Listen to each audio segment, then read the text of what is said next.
Hello दोस्तों, आपका मेरे चैनल लर्न विद रेशु में स्वागत है। Welcome back to my channel. अभी तक मैंने आपको कोर जावा से रिलेटेड काफ़ी टॉपिक्स के बारे में एक्सप्लेन किया है। लगभग मैंने पूरा कोर जावा आपको मेरी वीडियोस में एक्सप्लेन किया है। आज मैंने जावा नेटवर्किंग पर भी एक सीरीज़ बनाई है। आज मैं आपको एडवांस जावा से रिलेटेड चीज़ों के बारे में एक्सप्लेन करने वाली हूँ। ये ट्यूटोरियल लंबा चलेगा। इसमें कई और सीरीज़ भी आएंगी, कई और वीडियोस आएंगे इस सीरीज़ में, जिसमें मैं एडवांस जावा को 1 बाय 1 वीडियो में एक्सप्लेन करूँगी, वन टॉपिक पर वीडियो। ओके, तो एडवांस जावा क्या होता है और वो कोर जावा से क्यों बेहतर है। देखिए, जब हमें जनरल पर्पस एप्लीकेशंस को डेवलप करना होता है, जैसे कि सिंपल डेस्कटॉप एप्लीकेशंस या सिंपल कंसोल एप्लीकेशंस को जब हमें बनाना होता है, तो हम कोर जावा यूज़ करते हैं। कोर जावा एक तरीके से हम इसलिए भी यूज़ करते हैं क्योंकि हमें जावा के कॉन्सेप्ट सीखने होते हैं। कोर जावा में हम ऑलमोस्ट सभी कॉन्सेप्ट्स सीख जाते हैं जो कि हम एडवांस जावा में यूज़ करते हैं। तो कोर जावा एक पहला स्टेज है जावा को अच्छे तरीके से सीखने का। जो कोर जावा में जिसे कोर जावा की अच्छी नॉलेज होती है, जिसे सारी ऊप्स कॉन्सेप्ट्स अच्छे से पता होते हैं, वो जो है एडवांस जावा में अच्छे से प्रोग्रामिंग सीख सकता है। तो लेकिन जब हमें वेबसाइट्स, क्लाइंट सर्वर आर्किटेक्चर या बड़ी बड़ी सिस्टम्स को बनाना होता है, तो हमें फिर एडवांस जावा पे मूव करना होता है। तो एडवांस जावा बेसिकली क्या होता है, ये जावा प्रोग्रामिंग लैंग्वेज का एक ऐसा पार्ट है जो online applications, websites, mobile applications को डील करता है। तो हम एडवांस जावा के थ्रू जब हमें ऑनलाइन एप्लीकेशंस, कोई वेबसाइट बनानी है या मोबाइल एप्लीकेशन बनाने हैं, या आजकल के टाइम पे जहाँ पर हमारी नई नई टेक्नोलॉजीज़ के थ्रू नई नई सिस्टम बन रहे हैं, उसमें एडवांस जावा का बहुत यूज़ होता है। तो कोर जावा और एडवांस जावा में बेसिकली यही अंतर है। जब हमें एडवांस जावा जो होता है, जब हमें डेटाबेस से कनेक्टिविटी चाहिए या फिर हमें नेटवर्किंग से करनी है या हमें वेब नेटवर्किंग करनी है, तब हम एडवांस जावा का यूज़ करते हैं। और क्या कहते हैं, एडवांस जावा जो होता है वो ऊप्स कॉन्सेप्ट्स को बहुत अच्छे तरीके से हम एडवांस जावा में यूज़ कर सकते हैं। तो बेसिकली क्या होता है कि जब हमें 2 टियर आर्किटेक्चर बनाना होता है, जैसे क्लाइंट सर्वर, जिसमें क्लाइंट रिक्वेस्ट भेजता है और सर्वर रिस्पॉन्स, क्लाइंट रिक्वेस्ट का रिस्पॉन्स रिप्लाई करता है, या फिर सर्वर साइड एप्लीकेशन और क्लाइंट साइड एप्लीकेशंस बनानी होती है, तो हम एडवांस जावा का यूज़ करते हैं। ठीक है, तो एडवांस जावा में मैं क्या क्या टॉपिक्स आपको बताऊंगी वो बताती हूँ। एडवांस जावा में मैं आपको यहाँ पर इस वीडियो में मैं इंट्रोडक्शन ऑफ एडवांस जावा आपको एक्सप्लेन करूँगी, और उसके बाद मैं आपको एडवांस जावा में JDBC बताऊँगी कि JDBC क्या होता है, इसका क्या आर्किटेक्चर है, क्या स्टेप्स है JDBC एप्लीकेशन को क्रिएट करने के, और JDBC ड्राइवर टाइप्स और कनेक्शंस के बारे में एक्सप्लेन करूँगी। उसके बाद मैं आपको जावा सर्वलेट्स के बारे में एक्सप्लेन करूँगी कि जावा सर्वलेट्स क्या होती हैं, सर्वलेट की लाइफ साइकिल क्या होती है, कैसे हम सर्वलेट्स क्रिएट कर सकते हैं, सेशन ट्रैकिंग इन सर्वलेट्स, कैसे हम सर्वलेट्स में सेशन ट्रैकिंग कर सकते हैं। ठीक है, उसके बाद मैं आपको थोड़ा फ्रंट एंड पार्ट बताऊंगी, JSP, introduction of JSP, life cycle of JSP और JSP स्क्रिप्टिंग एलिमेंट्स। तो इन सारे टॉपिक्स को मैं एडवांस जावा सीरीज में कवर करूंगी। एडवांस जावा का और भी कई वास्ट मतलब एडवांस जावा के कई सारे टॉपिक्स हैं, लेकिन मैं इस सीरीज़ में आपको ये टॉपिक्स कवर करूँगी। उसके बाद में एडवांस जावा में कई सारे फ्रेमवर्क्स भी आते हैं, जैसे कि spring framework, spring boot, spring JDBC, spring MVC, spring security, spring transaction, तो वो भी मैं आपको एक्सप्लेन करूँगी। इसी तरीके से वेब सर्विसेज होती हैं, जैसे rest web service, soap web service, ये भी मैं आपको एक्सप्लेन करूंगी। इसी तरीके से मैं आपको ऑब्जेक्ट रिलेशनल मैपिंग यानी JPA, हाइबरनेट, ये भी एक्सप्लेन करूंगी। मैं आपको डेटाबेस के बारे में भी एक्सप्लेन करूंगी, जो कि जैसे SQL और MySQL। तो इस तरीके से अब जो मैं सीरीज स्टार्ट करने वाली हूँ वो पूरा एडवांस जावा के एडवांस टॉपिक्स पर रहेगी। हाँ, ये ज़रूरी है कि इस सीरीज़ को जानने से पहले आपको कोर जावा के concepts, object oriented programming, design patterns, ये आपको अच्छे से पता होने चाहिए। तो इसलिए मैं आपको सजेस्ट करूँगी, आपको रिकमेंड करूँगी कि आप मेरे कोर जावा के वीडियोस ज़रूर देखिए, ताकि आपको कोर जावा की नॉलेज अच्छे से हो जाए, ताकि आप इन एडवांस जावा के टॉपिक्स को अच्छे से समझ सकें। एडवांस जावा में जो फ्रंट एंड पार्ट रहेगा उसमें मैं आपको जावास्क्रिप्ट, HTML, CSS के बारे में एक्सप्लेन करूंगी और JSPs भी बताऊंगी JSP के साथ साथ। और मैं आपको इसके अलावा जावास्क्रिप्ट की कई और अदर लाइब्रेरीज़ के बारे में भी वीडियोस लाने वाली हूं, जैसे कि AngularJS, इसके ऊपर मैं लाऊंगी, और jQuery। तो आप मेरे वीडियोस को ज़रूर देखते रहिए, आपको बहुत सारा इन्फॉर्मेशन इस चैनल पे मिलेगी, और स्टे ट्यून्ड। ओके, तो आइए चलिए शुरू करते हैं introduction of advance Java. And introduction तो मैंने आपको दे ही दिया है, लेकिन मैं एक बार फिर से बता देती हूँ कि एडवांस जावा जो होता है वो is everything that goes beyond core Java. मतलब कोर जावा के आगे जो भी चीज़ें आती हैं वो एडवांस जावा में होती है। Most commonly the APIs defined in Java Enterprise Editions include servlets, programming, web services, persistent API, etc. It is a web and enterprise application development platform which basically follows client server architecture. इसका क्या मतलब है कि मैंने आपको जैसे भी बताया कि जैसे APIs, web services, enterprise applications, web applications को डेवलप करने के लिए हम एडवांस जावा का यूज़ करते हैं। एडवांस जावा में सबसे बेसिक कॉन्सेप्ट होता है कि इसमें अभी तक हम 1 टियर एप्लीकेशन यूज़ कर रहे थे कि हमारा एक ही प्रोग्राम था जिसमें मेन क्लास थी और उससे हम रन कर देते थे, लेकिन मेन मेथड थी। तो लेकिन एडवांस जावा में क्या होता है कि इसमें क्लाइंट और सर्वर के बीच में कम्युनिकेशन होता है। मैंने नेटवर्किंग में भी आपको थोड़ा जावा नेटवर्किंग के वीडियोस में आपको एक्सप्लेन किया है क्लाइंट सर्वर आर्किटेक्चर क्या होता है, लेकिन वो जावा नेटवर्किंग का केस था। लेकिन एडवांस जावा में क्लाइंट सर्वर आर्किटेक्चर अलग तरीके से काम करता है। तो मैं इसमें भी आपको बताऊंगी कि कैसे क्लाइंट रिक्वेस्ट सर्वर को भेजता है, कैसे सर्वर उस रिक्वेस्ट को एक्सेप्ट करता है, कैसे कनेक्शन बनता है और कैसे वो रिस्पॉन्स भेजता है। इसके ऊपर मैं कई सारी टेक्नोलॉजीज आपको एक्सप्लेन करूंगी आगे आने वाले वीडियोस में। तो देखिए, जब मैंने आपको ये बताया था कि जब हम जावा में डेटाबेस कनेक्टिविटी करते हैं तो सबसे पहले हम ड्राइवर को रजिस्टर करते हैं। तो ड्राइवर क्या होते हैं, व्हाट इज ड्राइवर? देखिए, ड्राइवर जो होता है एक इंटरफेस होता है, इंटरफेस जो कि इंटरेक्ट करता है किससे? ड्राइवर जो है वो डेटाबेस से अपने जावा एप्लीकेशन को इंटरेक्ट करने में हेल्प करता है। ठीक है, तो बेसिकली JDBC ड्राइवर के 3 काम होते हैं। ये क्या करता है? Establish a connection with a data source, मतलब जो हमारा डेटाबेस है उससे हमारा कनेक्शन प्रोवाइड करता है। Send queries and update statements to the data source, हमारे जो SQL क्वेरीज हैं और स्टेटमेंट्स हैं उनको सेंड करता है। प्रोसेस द रिजल्ट्स को फैच करता है और फिर उनको हमें रिप्रेजेंट करता है। ठीक है, तो फॉर एग्जांपल JDBC ड्राइवर जो होता है वो डेटाबेस कनेक्शन और SQL के क्वेरीज को सेंडिंग और रिसीविंग में हेल्प करता है। मतलब जो हमारा डेटा, जो भी हम SQL क्वेरीज परफॉर्म करते हैं डेटाबेस के लिए, तो डेटाबेस कैसे सुनेगा? उसे क्या पता जावा क्या बात कर रहा है? तो जावा को डेटाबेस से बात करवाने के लिए जो हमें क्लासेस की ज़रूरत होती है, जो हमें API की ज़रूरत होती है, वो JDBC ड्राइवर प्रोवाइड करता है। मतलब ये एक माध्यम है एप्लीकेशन और डेटाबेस के बीच का, जो हमें जावा एप्लीकेशन को डेटाबेस से कनेक्ट करने के लिए यूज़ होता है।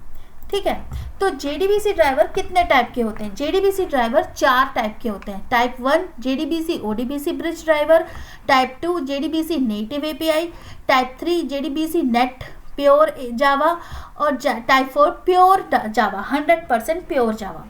तो आइए चलिए मैं इनका एक 1 बाय 1 एक्सप्लेन करती हूँ कि ये क्या होते हैं। तो देखिए, JDBC ODBC ब्रिज ड्राइवर ये क्या होता है? इन type 1 driver a JDBC bridge accesses ODBC drivers installed on each client machine। देखिए हर क्लाइंट मशीन पे हमें ODBC ड्राइवर को इंस्टॉल करना होता है। तो ये क्या करते हैं, हमारी जावा एप्लीकेशन को JDBC ODBC ब्रिज के थ्रू ODBC ड्राइवर में, ODBC जो ड्राइवर समझ सके उस भाषा में कन्वर्ट करते हैं। ठीक है, हमारे जो कॉल्स को ODBC में कन्वर्ट करते हैं ये JDBC ODBC ब्रिज ड्राइवर, और फिर ODBC ड्राइवर जो होता है वो vendor driver API, DB vendor driver जो होता है, vendor API, vendor specific libraries को में कॉल्स को कन्वर्ट करता है, और फिर वो vendor specific library database, vendor specific database से कॉल मतलब कम्युनिकेट करता है। तो इस तरीके से ये JDBC ODBC ब्रिज ड्राइवर जो होता है वो हमारा JDBC एप्लीकेशन को ओरेकल डेटाबेस कनेक्टिविटी एप्लीकेशन से कनेक्ट करके और फिर डेटाबेस से कम्युनिकेशन परफॉर्म करवाता है। तो ये बहुत ही पुराना टाइप का मॉडल है, मतलब अब इसे हम यूज़ नहीं करते, ये सिर्फ एक्सपेरिमेंटल यूज़ के लिए यूज़ होता है, और जैसे कि जहाँ पर कोई भी सोल्यूशन ना हो वहाँ हम इसे यूज़ करते हैं। ये बहुत ही लंबा प्रोसेस है और ये बहुत धीरे धीरे काम करता है। तो ये हो गया टाइप 1।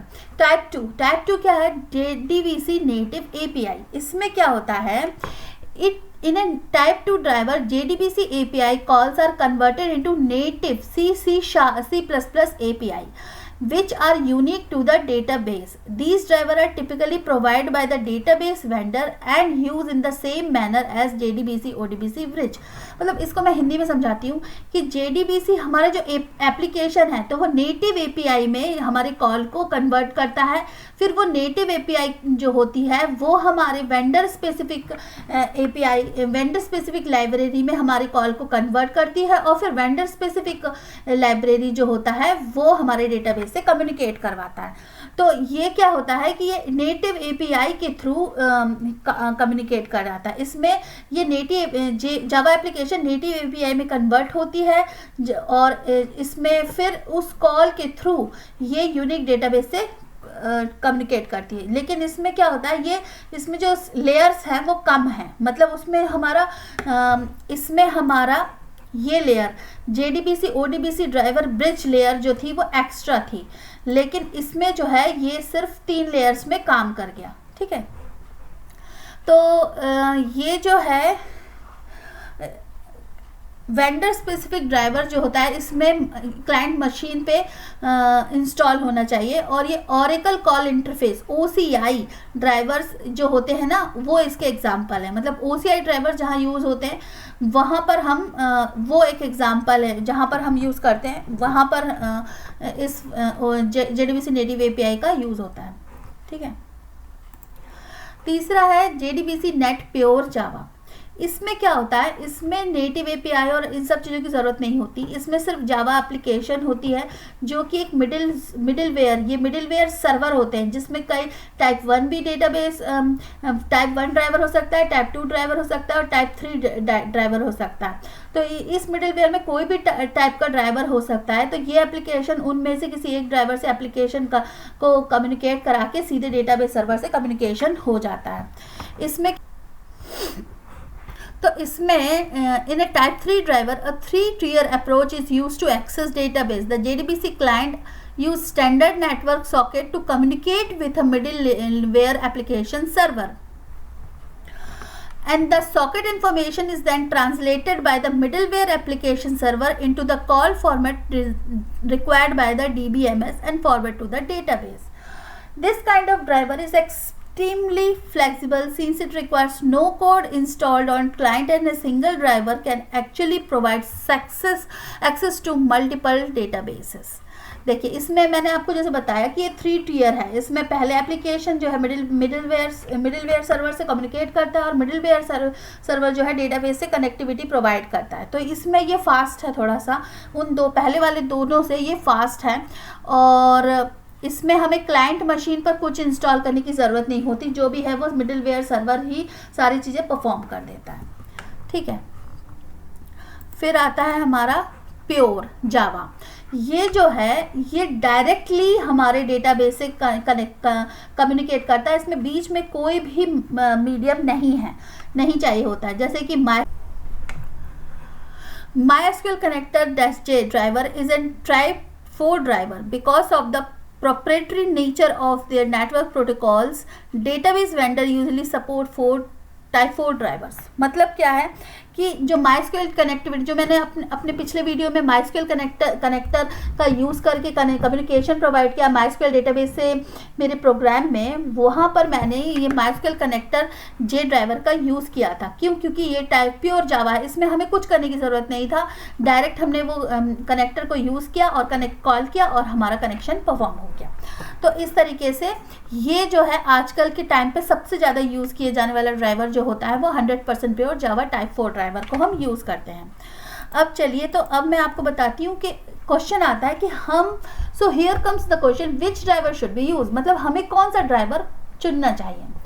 तो अगर हमारे पास ओरेकल, साइबेस या IBM टाइप का डेटाबेस है तो हम टाइप 4 ड्राइवर यूज़ करेंगे, या MySQL डेटाबेस है तो जब भी हमारे पास इस टाइप के डेटाबेस हैं तो हम टाइप 4 ड्राइवर का यूज़ करना चाहिए। मोस्ट ऑफ द टाइम हम टाइप 4 ड्राइवर का यूज़ करते हैं। लेकिन अगर हमारे पास if your data Java application is accessing multiple types of database, मतलब अगर तुम्हारा जावा एप्लीकेशन कई टाइप के डेटाबेस से कम्युनिकेशन करना हो उस एप्लीकेशन में, तो एक समय पर तो हम कौन सा टाइप 3 नेटिव जावा ड्राइवर यूज़ करते हैं, ठीक है। लेकिन अगर हमारे पास टाइप 3 ड्राइवर और टाइप 4 ड्राइवर नहीं है तो हम टाइप 2 ड्राइवर का यूज़ करते हैं, अदरवाइज नहीं। और type 1 driver is not considered deployment level driver, मतलब टाइप 1 ड्राइवर को हम कभी भी यूज़ नहीं करते हैं, ये सिर्फ डेवलपमेंट और टेस्टिंग पर्पज़ के लिए यूज़ किया जाता है। तो इससे हमें इस क्वेश्चन का आंसर क्या हुआ कि हमें most of the time type 4 driver use करना चाहिए, या फिर अगर कोई बात है ऐसी कि हमें एक टाइम पे कई सारे डेटाबेस से कम्युनिकेट करना है तो फिर हम टाइप 3 ड्राइवर का यूज़ कर सकते हैं। अब आते हैं JDBC कनेक्शंस। मैंने आपको अपने प्रोग्राम में एक्सप्लेन किया था कि कैसे हम JDBC कनेक्शन प्रोवाइड करते हैं, जिसमें कुछ स्टेप्स प्रोवाइड किए थे। तो वो स्टेप्स कुछ इस तरीके से थे। तो यहाँ पर जैसे मेरे JDBC कनेक्टिविटी का जो स्टेप्स हैं वो इस तरीके से था कि सबसे पहले हमें पैकेज को इंपोर्ट करना था, फिर ड्राइवर को रजिस्टर करना था और ओपन कनेक्शन को ओपन करना था, फिर एग्जीक्यूट क्वेरी को एग्जीक्यूट कराते हैं, फिर क्वेरी एग्जीक्यूट होती है तो जो रिजल्ट मिलता है उसको फैच करते हैं डेटा रिजल्ट सेट से और फिर क्लोज कर देते हैं एनवायरनमेंट को, ठीक है। ये मेरे स्टेप्स थे। तो ये स्टेप्स मैं 1 बाय 1 आपको बताती हूँ इसको डिटेल में। तो देखिए, इंपोर्ट JDBC पैकेजेस, इसमें क्या था, add import statement to your Java program to import required classes in your Java code. इसमें सिंपली हमने जैसे java.sql पैकेज को इंपोर्ट किया था और java.driver manager पैकेज को इंपोर्ट किया था, वो स्टेप है। वो सिंपल है कि हमें, क्योंकि जावा JDBC से रिलेटेड क्लासेस का काम है हमारे क्लास में, हमें उनकी मेथड्स और वेरिएबल्स को यूज़ करना है, इसलिए हम उन पैकेजेस की क्लासेस को इंपोर्ट करेंगे। उसके बाद क्या है, रजिस्टर्ड JDBC ड्राइवर। तो यहाँ पर मैंने आपको बताया था class.forName, और यहाँ पर मैंने जैसे ओरेकल JDBC ड्राइवर का एग्जाम्पल दिया है, यहाँ मैंने आपको MySQL JDBC ड्राइवर से कनेक्ट करके बताया था। तो इसमें क्या है, देखिए, this step causes the JVM to load the desired driver implementation into the memory so that it can fulfill your JDBC request. There are 2 approaches to register a driver. देखिए, ये क्या करता है, ये हमारे मेमोरी में, क्लाइंट साइड की memory में ये ड्राइवर को रजिस्टर कर देता है। मतलब उससे क्या होता है कि हम जो JDBC रिक्वेस्ट भेजते हैं वो हमारे जावा एप्लीकेशन को डेटाबेस से कनेक्ट करने के लिए हेल्प करता है। तो जो ड्राइवर्स मैंने आपको पहले एक्सप्लेन किए हैं वो इस टाइप के होते हैं, जैसे ओरेकल ड्राइवर हुआ, ODBC ड्राइवर, इसी तरीके से अगर MySQL कनेक्ट ड्राइवर होता तो यहाँ MySQL ड्राइवर होता। तो इस तरीके से ये जो ड्राइवर क्लासेस हैं, ये ड्राइवर्स हैं, इनको रजिस्टर करना होता है ताकि ये हमारे कम्युनिकेशन में हेल्प कर सकें। तो क्लास डॉट फोर नेम जब मेथड हम कॉल करते हैं, और इसमें क्या लिखा है कि the most common approach to register driver use for name method to dynamically load the driver's class file into the memory which automatically register it. This method is preferable because it allow you to make the driver registration configurable and portable. मतलब क्या है, four name जो class होती है वो dynamically driver class को load कर देती है मेमोरी में, जिससे ड्राइवर रजिस्टर हो जाते हैं। और उसके बाद क्या होता है, ड्राइवर रजिस्टर, ये जो मेथड है इसके थ्रू ड्राइवर रजिस्टर करना पोर्टेबल है और इजी है।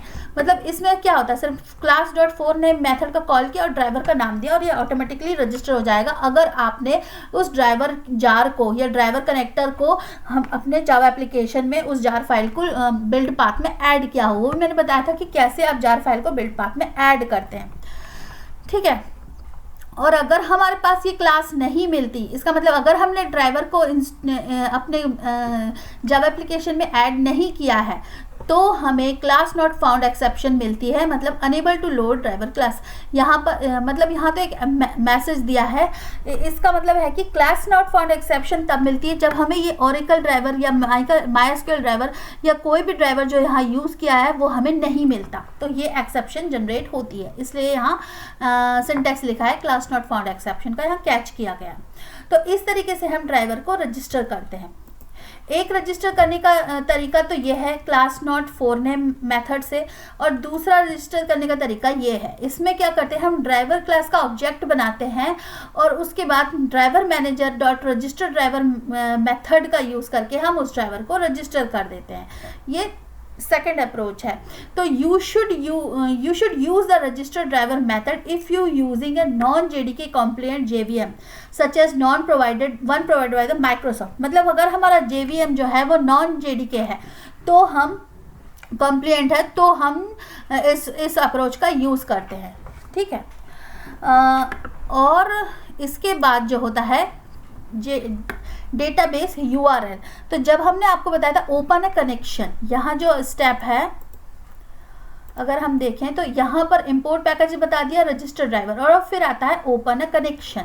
तो ओपन कनेक्शन के लिए हमें क्या करना होता है, JDBC driver manager dot get connection method का कॉल करना होता है। ये मैंने आपको अपने प्रोग्राम में यूज़ करके बताया कि कैसे हम driver manager dot get connection method का कॉल करते हैं। अब गेट कनेक्शन मेथड 3 टाइप से कॉल हो सकती है। एक तो सीधे URL देकर, अब उस URL में यूज़र और पासवर्ड अटैच करके हम वो URL बनाते हैं। दूसरा होता है कि हम प्रॉपर्टीज़ देकर और URL देकर, और तीसरा होता है कुछ प्रॉपर्टीज़ भी हम दे सकते हैं कनेक्शन की, और तीसरा होता है कि URL यूज़र और पासवर्ड देकर। तो मैंने इस मेथड का यूज़ करके आपको JDBC कनेक्शन बताया था, जिसमें मैंने URL दिया था, यूज़र दिया था और पासवर्ड दिया था, रूट यूज़र और पासवर्ड दिया था मेरे डेटाबेस का। यहाँ पर डेटाबेस का जो तुम्हारा डेटाबेस सर्वर है जो तुम यूज़ कर रहे हो, जो आप यूज़ कर रहे हो, उसका जो है URL लगता है, और उसी का जिस यूज़र नेम और पासवर्ड से आपको उस डेटाबेस को एक्सेस करना है वो लगता है, ठीक है।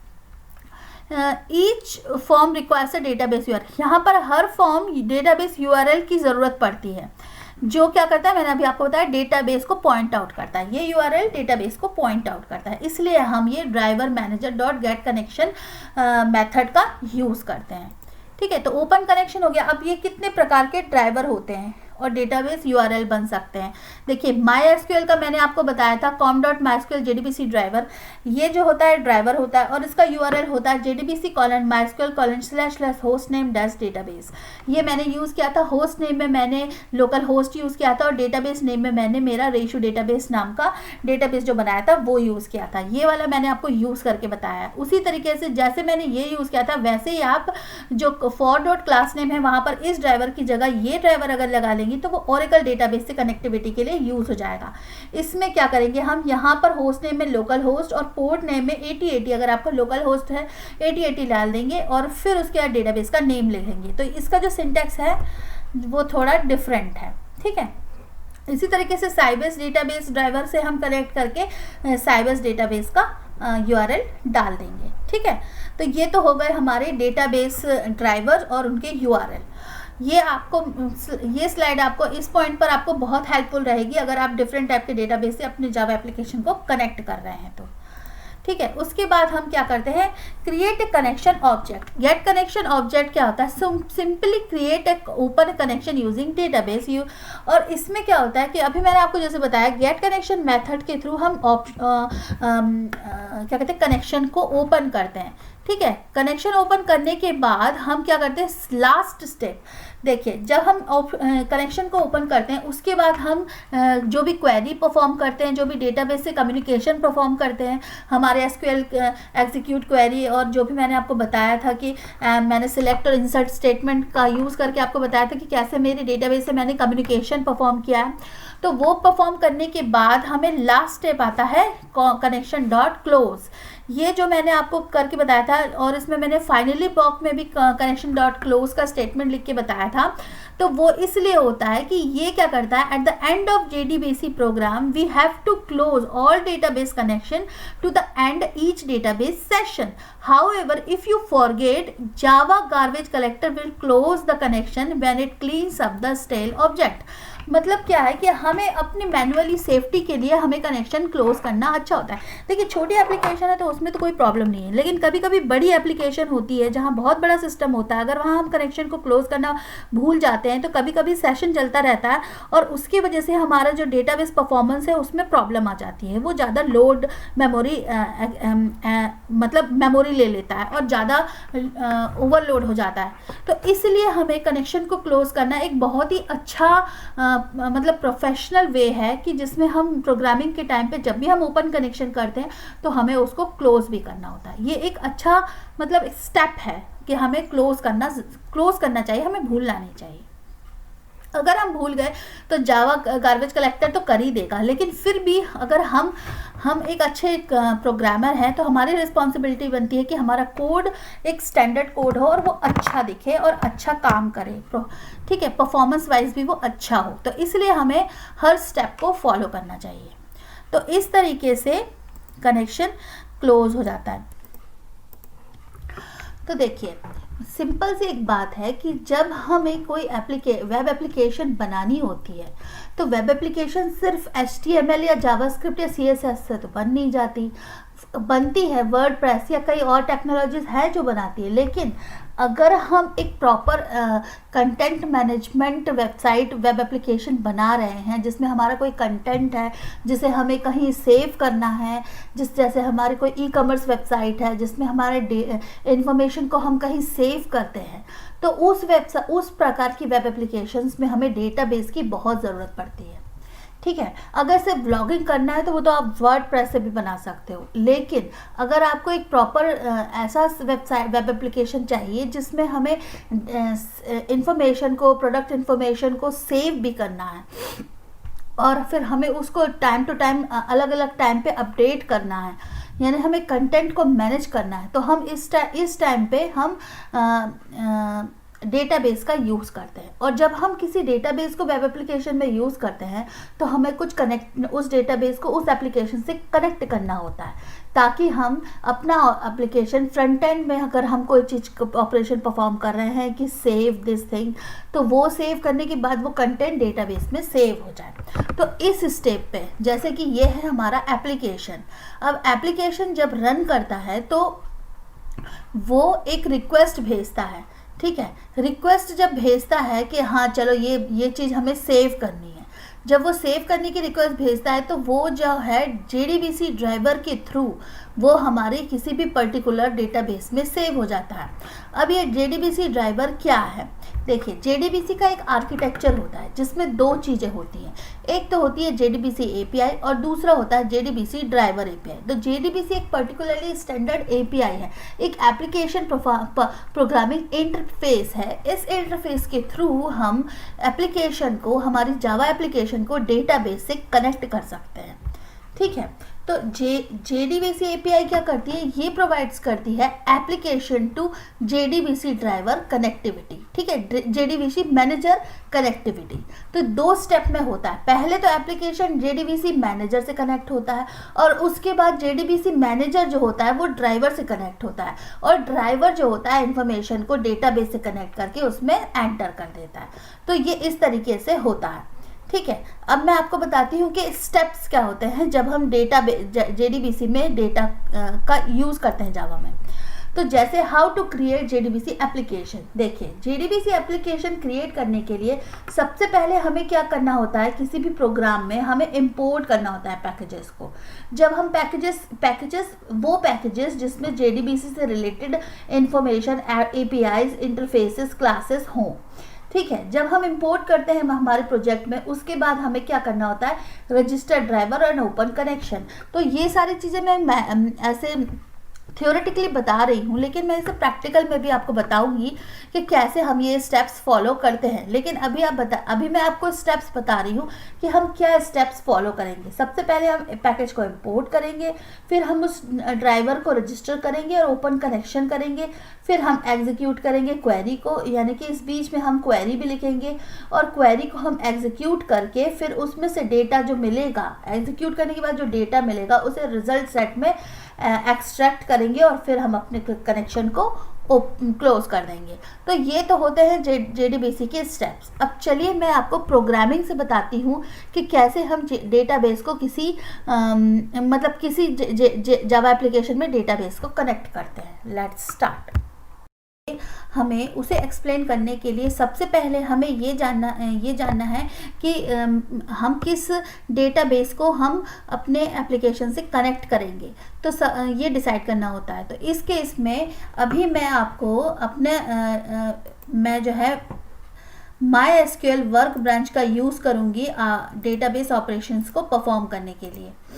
तो आप देख रहे हैं यहाँ मैंने यहाँ पर MySQL वर्क ब्रांच ओपन किया हुआ है। इसमें लॉगिन करने के बाद मेरे पास ये एक डेटाबेस स्कीमा है रेशियो डेटाबेस नाम से, जिसमें मेरे पास कुछ टेबल्स हैं EMP और एम्प्लॉय। तो डेटाबेस में ये डेटाबेस कैसे क्रिएट करते हैं इसके बारे में मैंने अपने MySQL how to install MySQL video में एक्सप्लेन किया है और उसी में मैंने ये भी एक्सप्लेन किया है कि MySQL वर्क ब्रांच को हम कैसे इंस्टॉल कर सकते हैं अपने लैपटॉप पे या डेस्कटॉप पे, विंडोज़ लैपटॉप या डेस्कटॉप पे। तो मैं आपको रिकमेंड करूँगी कि आप मेरे उस वीडियो को ज़रूर देखें। लेकिन अगर आपके पास कोई और डेटाबेस एक्सेस है तो आप वो भी यूज़ कर सकते हैं, लेकिन MySQL जो है वो फ्री ऑफ कॉस्ट है, तो इसलिए मैंने इसको आपको इंस्टॉल करना बताया, ठीक है। तो ये मेरा हो गया डेटाबेस। अब क्योंकि मुझे इस डेटाबेस से अपना जावा एप्लीकेशन कनेक्ट करना है, तो मुझे अब एक और चीज़ ऐड करनी होगी अपने प्रोग्राम में। ये मेरा पैकेज है, तो यहाँ पर मैंने एक क्लास पहले बनाई है। पहले मैं एक क्लास बनाती हूँ MyJDBC, ठीक है, फॉर एग्जाम्पल। और इस क्लास में मैं एक कोड लिखूंगी जिसमें मैं डेटाबेस से कनेक्टिविटी आपको शो करूंगी JDBC में कैसे परफॉर्म होती है। तो इससे पहले कि मैं इस क्लास में कुछ लिखूं, मेरे पास 2 चीज़ों की बहुत ज़रूरत है। एक तो पैकेज java.sql पैकेज और दूसरा कनेक्टर। तो java.sql पैकेज तो हमारे पास जावा की लाइब्रेरीज में अवेलेबल है, इसलिए हम यहाँ डायरेक्टली इंपोर्ट कर सकते हैं। लेकिन कनेक्टर्स जो होते हैं वो हमें इंटरनेट से डाउनलोड करने होते हैं। तो इंटरनेट से कनेक्टर डाउनलोड करने के लिए मैं आपको बताऊंगी कि आप जो है फॉर एग्जांपल गूगल में आप डालेंगे जैसे MySQL कनेक्टर जावा, तो आपको जो ये फर्स्ट ऑप्शन मिलेगा, यहाँ से आप MySQL कनेक्टर जावा को डाउनलोड कर सकते हैं। और यहाँ पर मैं आपको बताती हूँ, ये प्लेटफॉर्म इंडिपेंडेंट चूज़ किया है मैंने ऑप्शन। मेरे पास पहले से ही कनेक्टर इंस्टॉल है, मतलब डाउनलोडेड है। तो यहाँ से मैंने प्लेटफॉर्म इंडिपेंडेंट ऑप्शन चूज़ करके यहाँ से जिप फाइल को डाउनलोड कर लिया। और जब हम क्लिक करेंगे तो कुछ इस तरीके की ऑप्शन आएगा, इस पर क्लिक करेंगे तो हमारा सेव हो जाएगा लोकल हार्ड डिस्क पे। तो इससे आप लोकल हार्ड डिस्क पे कनेक्टर सेव कर लेंगे, ठीक है। अब क्या करेंगे, इस कनेक्टर सेव होने के बाद हम उसे अपने प्रोजेक्ट में कैसे लोड करेंगे। तो इसके लिए हम क्या करेंगे, हम अपने प्रोजेक्ट को राइट क्लिक करेंगे और यहाँ जो बिल्ड पाथ है, बिल्ड पाथ में कॉन्फ़िगर बिल्ड पाथ पे क्लिक करेंगे और यहाँ पर ऐड एक्सटर्नल जार पर क्लिक करके यहाँ से मेरा MySQL कनेक्टर जावा जो जार फाइल है वो मैं कनेक्ट कर लूँगी। ठीक है, ये हो गया मेरा MySQL जावा फाइल प्रोजेक्ट में कनेक्ट हो जाएगा। अब मैं आपको बताती हूँ कोड लिखना। तो कोड में लिखने के लिए दो पार्ट हैं। एक तो होगा कि यहाँ पर मैं आपको सिंपल एक जावा क्लास के थ्रू बता रही हूँ कि कैसे हम कनेक्टिविटी करते हैं। तो इस क्लास में मैंने आपको दो पैकेजेस इंपोर्ट किए, java.sql, java.sql ड्राइवर मैनेजर। अब मैं इस क्लास में एक मेन मेथड क्रिएट करूँगी जिसके थ्रू मैं सारे अपने ऑपरेशन जावा JDBC के जो भी ऑपरेशन है वो परफॉर्म होंगे। ठीक है, तो ऑपरेशन परफॉर्म करने के लिए हमारे पास कितने स्टेप्स हैं। सबसे पहले इंपोर्ट पैकेज, उसके बाद हमें करना होता है कनेक्ट, ड्राइवर का रजिस्टर करना होता है। ड्राइवर को रजिस्टर करने के बाद हमें ओपन कनेक्शन करना होता है, कनेक्शन को ओपन, फिर एग्जीक्यूट क्वेरी, उसके बाद extract data from result set और फिर क्लीन अप द एनवायरनमेंट। ये मैंने स्टेजेस आपको बताए थे। ठीक है, तो अब इन स्टेजेस में से सबसे पहले तो मैंने पैकेज को इंपोर्ट कर लिया। अब दूसरा क्या है, रजिस्टर ड्राइवर। तो अब मैं आपको बताऊंगी कि हम ड्राइवर को कैसे रजिस्टर कर सकते हैं।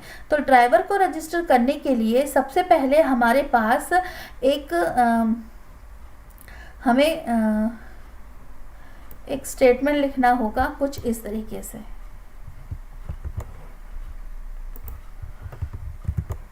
तो यहाँ पर ये जो है क्लास डॉट फॉर नेम, तो इससे क्या होगा, आप ड्राइवर को ये ड्राइवर है, इसका हमने एक क्लास जनरेट करी। ठीक है, अब इसके बाद हम क्या करेंगे, ये हो इस लाइन ऑफ कोड से हम ड्राइवर को रजिस्टर करते हैं। अब ड्राइवर को रजिस्टर करने के लिए ये जो एरर दे रहा है, ये क्यों दे रहा है, क्योंकि ये एक एक्सेप्शन थ्रो कर सकता है जिसे कहते हैं क्लास नॉट फाउंड एक्सेप्शन। मैंने आपको अपने एक्सेप्शन हैंडलिंग के वीडियो में बताया था कि जब कोई line of code exception throw करने वाला होता है तो इक्लिप्स आईडी के थ्रू अगर हम यूज़ कर रहे हैं तो वो हमें वार्निंग दे देगा कि it can be throw exception, ये एक्सेप्शन को थ्रो कर सकता है। तो इसे या तो ट्राई कैच ब्लॉक से सराउंड करो या फिर इसकी एक्सेप्शन को थ्रोज कर दो। ठीक है, तो मैं यहाँ ट्राई कैच ब्लॉक का यूज़ करूँगी। तो मैंने यहाँ ट्राई कैच ब्लॉक का यूज़ कर लिया। अब देखिए एरर चली गई। तो अभी तो मैंने ड्राइवर रजिस्टर किया है। अब ड्राइवर रजिस्टर करने के बाद मैं करूँगी ओपन कनेक्शन। तो ओपन कनेक्शन करने के लिए सबसे पहले मुझे एक कनेक्शन का वेरिएबल डिफाइन करना होगा। तो मैं यहाँ पर एक कनेक्शन वेरिएबल डिफाइन करूँगी CON का, जिसे मैं नल से इनिशियलाइज करूँगी। अब मैं क्या करूँगी, अब मैं कनेक्शन को ओपन करने के लिए एक सिंटैक्स लिखूंगी कुछ इस तरीके से। तो ये देखिए यहाँ पर अब यहाँ पर DB कनेक्शन को ओपन करने के लिए हम क्या करते हैं, driver manager dot get connection method का कॉल करते हैं। अब इस मेथड में आप देख रहे हैं कि यहाँ पर एक DB URL का यूज़ हुआ है। URL होता है और एक यूज़र नेम और एक पासवर्ड होता है। तो URL ऐड करने के लिए हम क्या करेंगे, यहाँ पर हम ड्राइवर को और URL को यहाँ ऐड कर देंगे। यहाँ पर हम क्लास में एक वेरिएबल बनाएंगे, दो वेरिएबल बनाएंगे, JDBC ड्राइवर और JDBC URL। तो JDBC URL क्या हुआ, ये हुआ DB URL। इस URL को यहाँ पर ऐड हो गया। एक एक्सेप्शन थ्रो करने वाला होगा जिसे जो कि ड्राइवर नॉट फाउंड एक्सेप्शन हो सकती है। तो मैं क्या करूँगी, यहाँ पर इसे ट्राई कैच SQL एक्सेप्शन ये थ्रो करने वाला होता है। तो मैं क्या करूँगी, इस SQL एक्सेप्शन को कैच कर लूँगी। तो यहाँ पर यहाँ ट्राई कैच ब्लॉक लगाने की जगह मैं इसको कैच को कट करके यहाँ पेस्ट कर दूँगी और ये ट्राई वाला ऑप्शन हटा दूँगी। ठीक है, तो इस तरीके से आप देख सकते हैं कि मैंने ड्राइवर कनेक्शन ओपन कर दिया। अब मैं यहाँ पर एक प्रोसेस प्रिंट आउट स्टेटमेंट लिखूंगी जिसमें अपन ये शो करेंगे कि हम ड्राइवर से कनेक्ट हो रहे हैं। तो यहाँ पर इस मेथड के बाद अगर यहाँ गया और इसके बाद अगर पास हो गया तो इसका मतलब है कि कनेक्शन सक्सेसफुल हो चुका है। अब कनेक्शन सक्सेसफुल होने के लिए हमें क्या करना पड़ेगा, एक स्टेटमेंट क्रिएट करना पड़ेगा। तो कनेक्शन सक्सेसफुल होने के बाद हमें स्टेटमेंट बनाना पड़ता है। तो मैं यहाँ पर एक स्टेटमेंट का वेरिएबल इनिशियलाइज करूँगी, स्टेटमेंट वेरिएबल नल से, और यहाँ पर फिर मैं कनेक्शन से स्टेटमेंट को क्रिएट करूँगी क्वेरी को एग्जीक्यूट करने के लिए।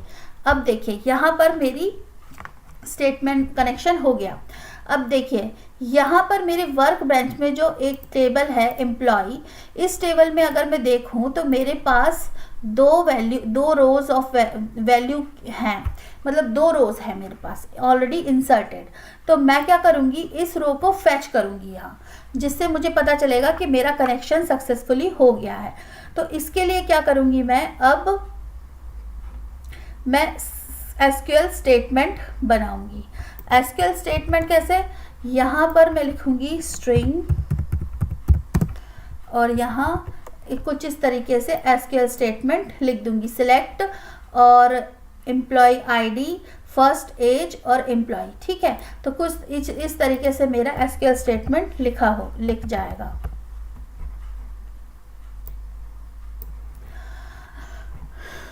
अब देखिए यहाँ एसक्यूएल स्टेटमेंट लिख गया। अब क्या होगा, अब एसक्यूएल स्टेटमेंट लिखने के बाद हमें उसको एग्जीक्यूट करना होता है। तो मैं यहाँ पर लिखूँगी statement execute, statement dot execute SQL. जब मैं स्टेटमेंट डॉट एग्जीक्यूट एसक्यूएल लिख दूँगी तो यहाँ पर इस रिजल्ट सेट में मेरा इस एम्प्लॉय टेबल से सारी इंफॉर्मेशन आ जाएगी, ठीक है। फिर मैं क्या करूँगी, इस एम्प्लॉय टेबल, इस रिजल्ट सेट को लूप थ्रू करूँगी वाइल लूप से, और इसमें जो भी इंफॉर्मेशन है उसे मैं प्रिंट कर दूंगी कुछ इस तरीके से। तो मैंने इस रिजल्ट सेट से वाइल लूप के थ्रू लूप किया। अब देखिए रिजल्ट सेट को हमेशा डॉट नेक्स्ट मेथड से इटरेट करते हैं। यहाँ पर हम मतलब इंक्रीमेंट ऑपरेटर का यूज़ जो है वो करने के लिए नेक्स्ट मेथड का यूज़ करते हैं जब भी हम एसक्यूएल से रिलेटेड ऑपरेशन परफॉर्म करते हैं। तो यहाँ रिजल्ट सेट डॉट नेक्स्ट के थ्रू हम रिजल्ट सेट की नेक्स्ट रो में पहुँचते जाएंगे, ठीक है। तो पहली रो आई, उसके बाद पहली रो से सारा परफॉर्मेंस एग्जीक्यूट हुआ। इसमें पहली रो में क्या कहते हैं, एम्प्लॉय आईडी एम्प्लॉय नाम के कॉलम से वैल्यू आई जो कि इंटीजर टाइप की थी, एज नाम के कॉलम से वैल्यू आई जो कि इंटीजर टाइप की थी, और फर्स्ट नेम और ऐसे लास्ट तो वैल्यू आई जो कि स्ट्रिंग थी। तो ऐसे करके इनमें वैल्यू आई और इस स्टेटमेंट से, सिस आउट स्टेटमेंट से मैंने इसे प्रिंट कर दिया। तो इस तरीके से वाइल लूप में ये मैंने स्टेटमेंट लिख दिया। अब क्या करूँगी, मैं इन्वायरमेंट को क्लीन अप करूँगी, मतलब अब मैं स्टेटमेंट, कनेक्शन और रिजल्ट सेट को क्लोज कर दूँगी। तो मैंने ये तीनों चीज़ें क्लोज कर दी। क्लोज करना बहुत ज़रूरी होता है, ठीक है। अब जब हम ट्राई कैच ब्लॉक का यूज़ करते हैं तो हमें एक चीज़ का ध्यान देना होता है कि हम फाइनली ब्लॉक भी लगाएं। तो मैं यहाँ पर फाइनली ब्लॉक को लिखती हूँ। अब फाइनली ब्लॉक में मैं क्या कर रही हूँ, फाइनली ब्लॉक में मैं स्टेटमेंट जो है उसको चेक कर रही हूँ कि अगर स्टेटमेंट किसी वजह से यहाँ एक्सेप्शन आ गई और हम स्टेटमेंट को क्लोज नहीं कर पाए तो हम यहाँ देखेंगे कि क्या स्टेटमेंट नल है। अगर नहीं है नल तो हम उसे क्लोज करेंगे, अगर नल है तो यहाँ जाएगा ही नहीं, और अगर स्टेटमेंट किसी वजह से नल नहीं हुआ तो हम स्टेटमेंट को फाइनल में क्लोज कर देंगे। इसी तरीके से हम कनेक्शन को चेक करेंगे कि क्या कनेक्शन नल है या नहीं। अगर नहीं है तो हम कनेक्शन को क्लोज करेंगे और उसके बाद हम लिख देंगे एट द एंड कि गुड बाय, मेरा काम हो गया, ठीक है। तो इस तरीके से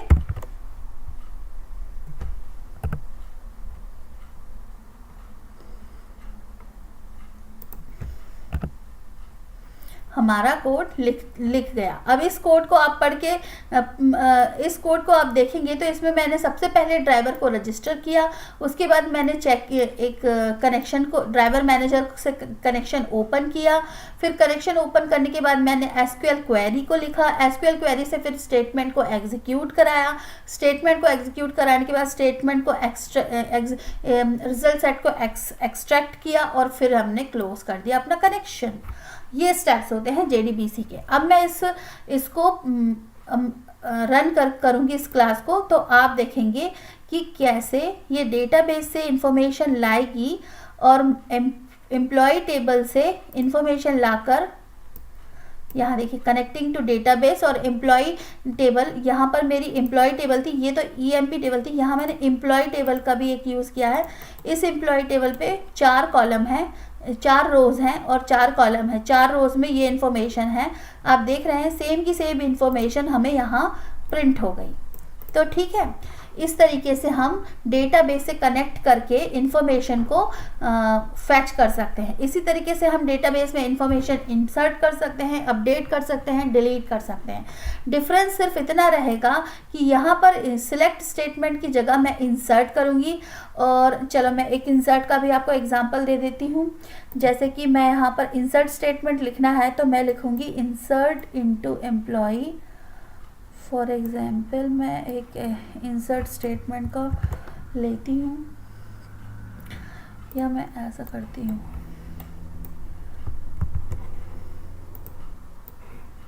मेरे पास एक कोड लिखा हुआ है तो मैं यहाँ पर इस स्टेटमेंट के बाद एक इंसर्ट स्टेटमेंट लिखती हूँ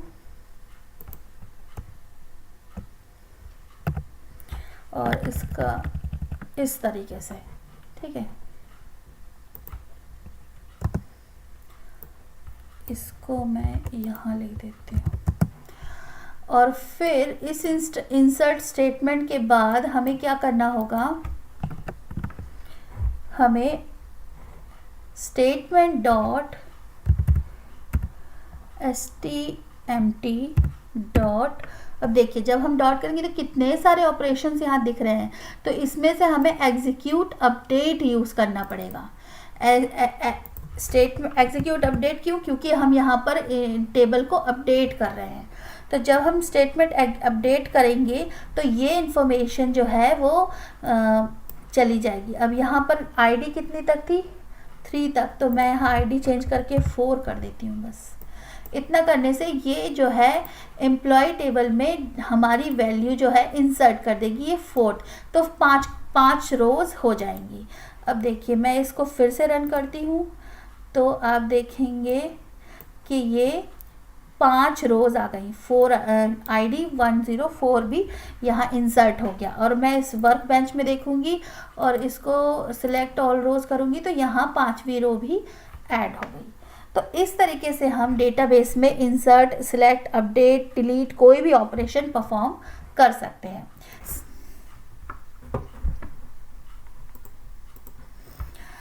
देखिए जब जावा सर्वलेट्स क्या हैं और ये कैसे यूज़ किए जाते हैं, इससे पहले आपको ये समझना होगा कि आखिर ये आर्किटेक्चर क्या है, सर्वलेट कहाँ यूज़ होते हैं। तो देखिए जैसे कि फॉर एग्जांपल आप कोई वेब ब्राउज़र में कुछ सर्च करते हैं, जब आप सर्च करते हैं तो आप क्या हुए, क्लाइंट, ठीक है। आपके जो लैपटॉप या डेस्कटॉप या फ़ोन या कुछ भी जो भी आप डिवाइस यूज़ कर रहे हैं वो क्या हो गया, क्लाइंट, ठीक है। तो जब मान लो आपने कुछ सर्च किया तो वो क्या किया, जब आप एंटर मारते हैं कुछ टाइप करके, जैसे गूगल में आपने सर्च किया व्हाट इज़ सर्वर, ठीक है, और आपने एंटर मारा तो ये आपकी जो है रिक्वेस्ट जाती है कहाँ, गूगल के सर्वर पर, ठीक है। गूगल के सर्वर पर जब ये आपकी रिक्वेस्ट जाती है तो सर्वर जो होता है वो क्योंकि आपका जो रिक्वेस्ट है वो ये है कि व्हाट इज़ सर्वर। अब सर्वर, गूगल के पास कई सारे पेजेस हो सकते हैं, जैसे कि एक स्टैटिक पेजेस और डायनेमिक पेजेस। तो अभी आपकी जो रिक्वेस्ट है वो ये मांग रही है कि सर्वर क्या है। अब सर्वर क्या है, जो एक्सप्लेनेशन है वो एक स्टैटिक पेज के फॉर्म में भी हो सकता है कि सर्वर की डेफिनेशन हो और मतलब कि सर्वलेट की डेफिनेशन हो, जो भी आपके इंफॉर्मेशन है वो एक स्टैटिक पेज में प्रोवाइड करके भी दे सकता है। और अगर मान लो आपने ये मांगा होता कि हमारे केस में, जैसे कि फॉर एग्जांपल आप फेसबुक प्रोफाइल खोलते हैं यहाँ पर अपने लैपटॉप पे या अपने मोबाइल में, और आप मांगते ओपन माय प्रोफाइल, मतलब आप लॉगिन करते तो आपकी प्रोफाइल सामने आती, तो आपकी प्रोफाइल क्या हो गई? डायनेमिक। क्यों?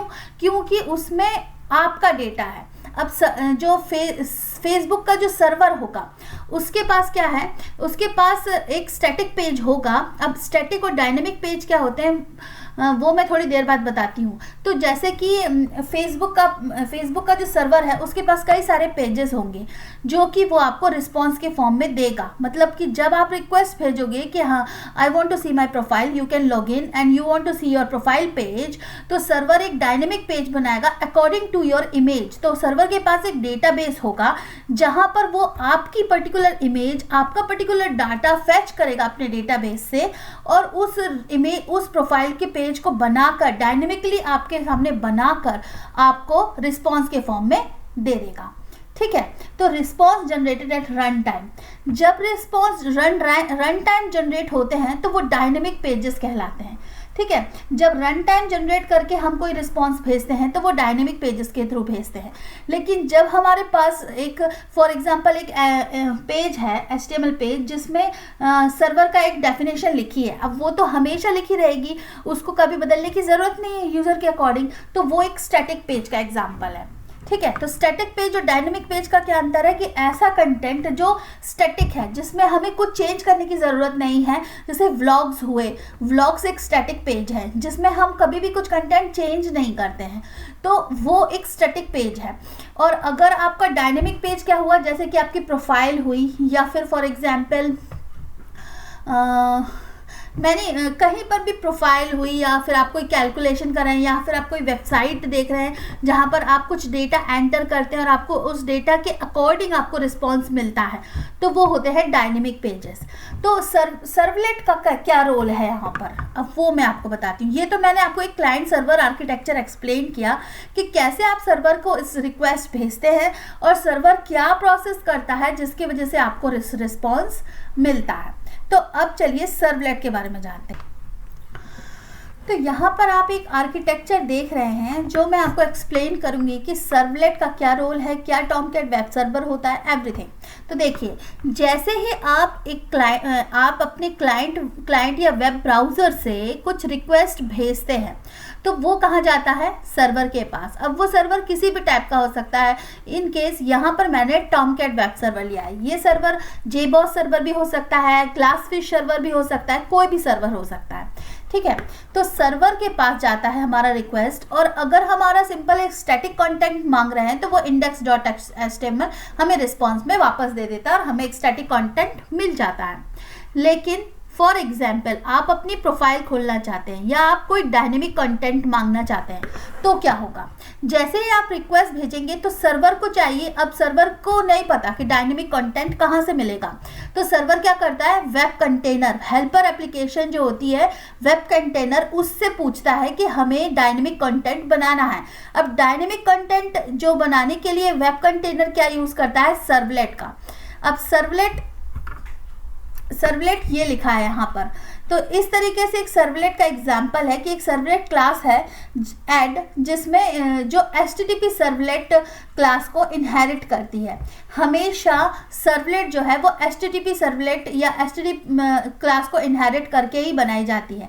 इसके बाद इसमें एक मेथड होती है सर्विस, जो कि रिक्वेस्ट और रिस्पॉन्स ऑब्जेक्ट को आर्ग्यूमेंट के लिए लेती है, और उसके बाद उसमें ये कोड होता है। देखिए, यहाँ पर मैं आपको बताना चाह रही हूँ कि सर्वलेट क्या काम करती है। तो जैसे ही कोई रिक्वेस्ट किसी वेब ब्राउज़र से सर्वर पे जाता है, तो सर्वर को अगर डायनेमिक वेब पेज बनाना है तो वो अपना कंटेंट डायनेमिक करने के लिए हेल्प लेती है वेब कंटेनर से। अब वेब कंटेनर में कुछ होती हैं सर्वलेट्स डिफाइन। ये सर्वलेट्स जो होती हैं वेब कंटेनर में हेल्प करती हैं डायनेमिक कंटेंट को बनाने के लिए। अब सर्वलेट्स जो होती हैं वो या तो अगर वो सिंपल एप्लीकेशन है तो कोड यहीं लिखा है फॉर एग्जांपल, लेकिन फॉर एग्जांपल हमारी प्रोफाइल का इन्फॉर्मेशन चाहिए तो वो सर्वलेट फिर एक यहाँ पर डेटाबेस होता है, उससे इंफॉर्मेशन फेच करके वेब कंटेनर को देती। वेब कंटेनर में सर्वलेट्स उस इंफॉर्मेशन को प्रोसेस करता, प्रोसेस करने के बाद वो HTML पेज में रिफ्लेक्ट करता और रिस्पॉन्स के थ्रू वेब ब्राउजर को वापस मिलता।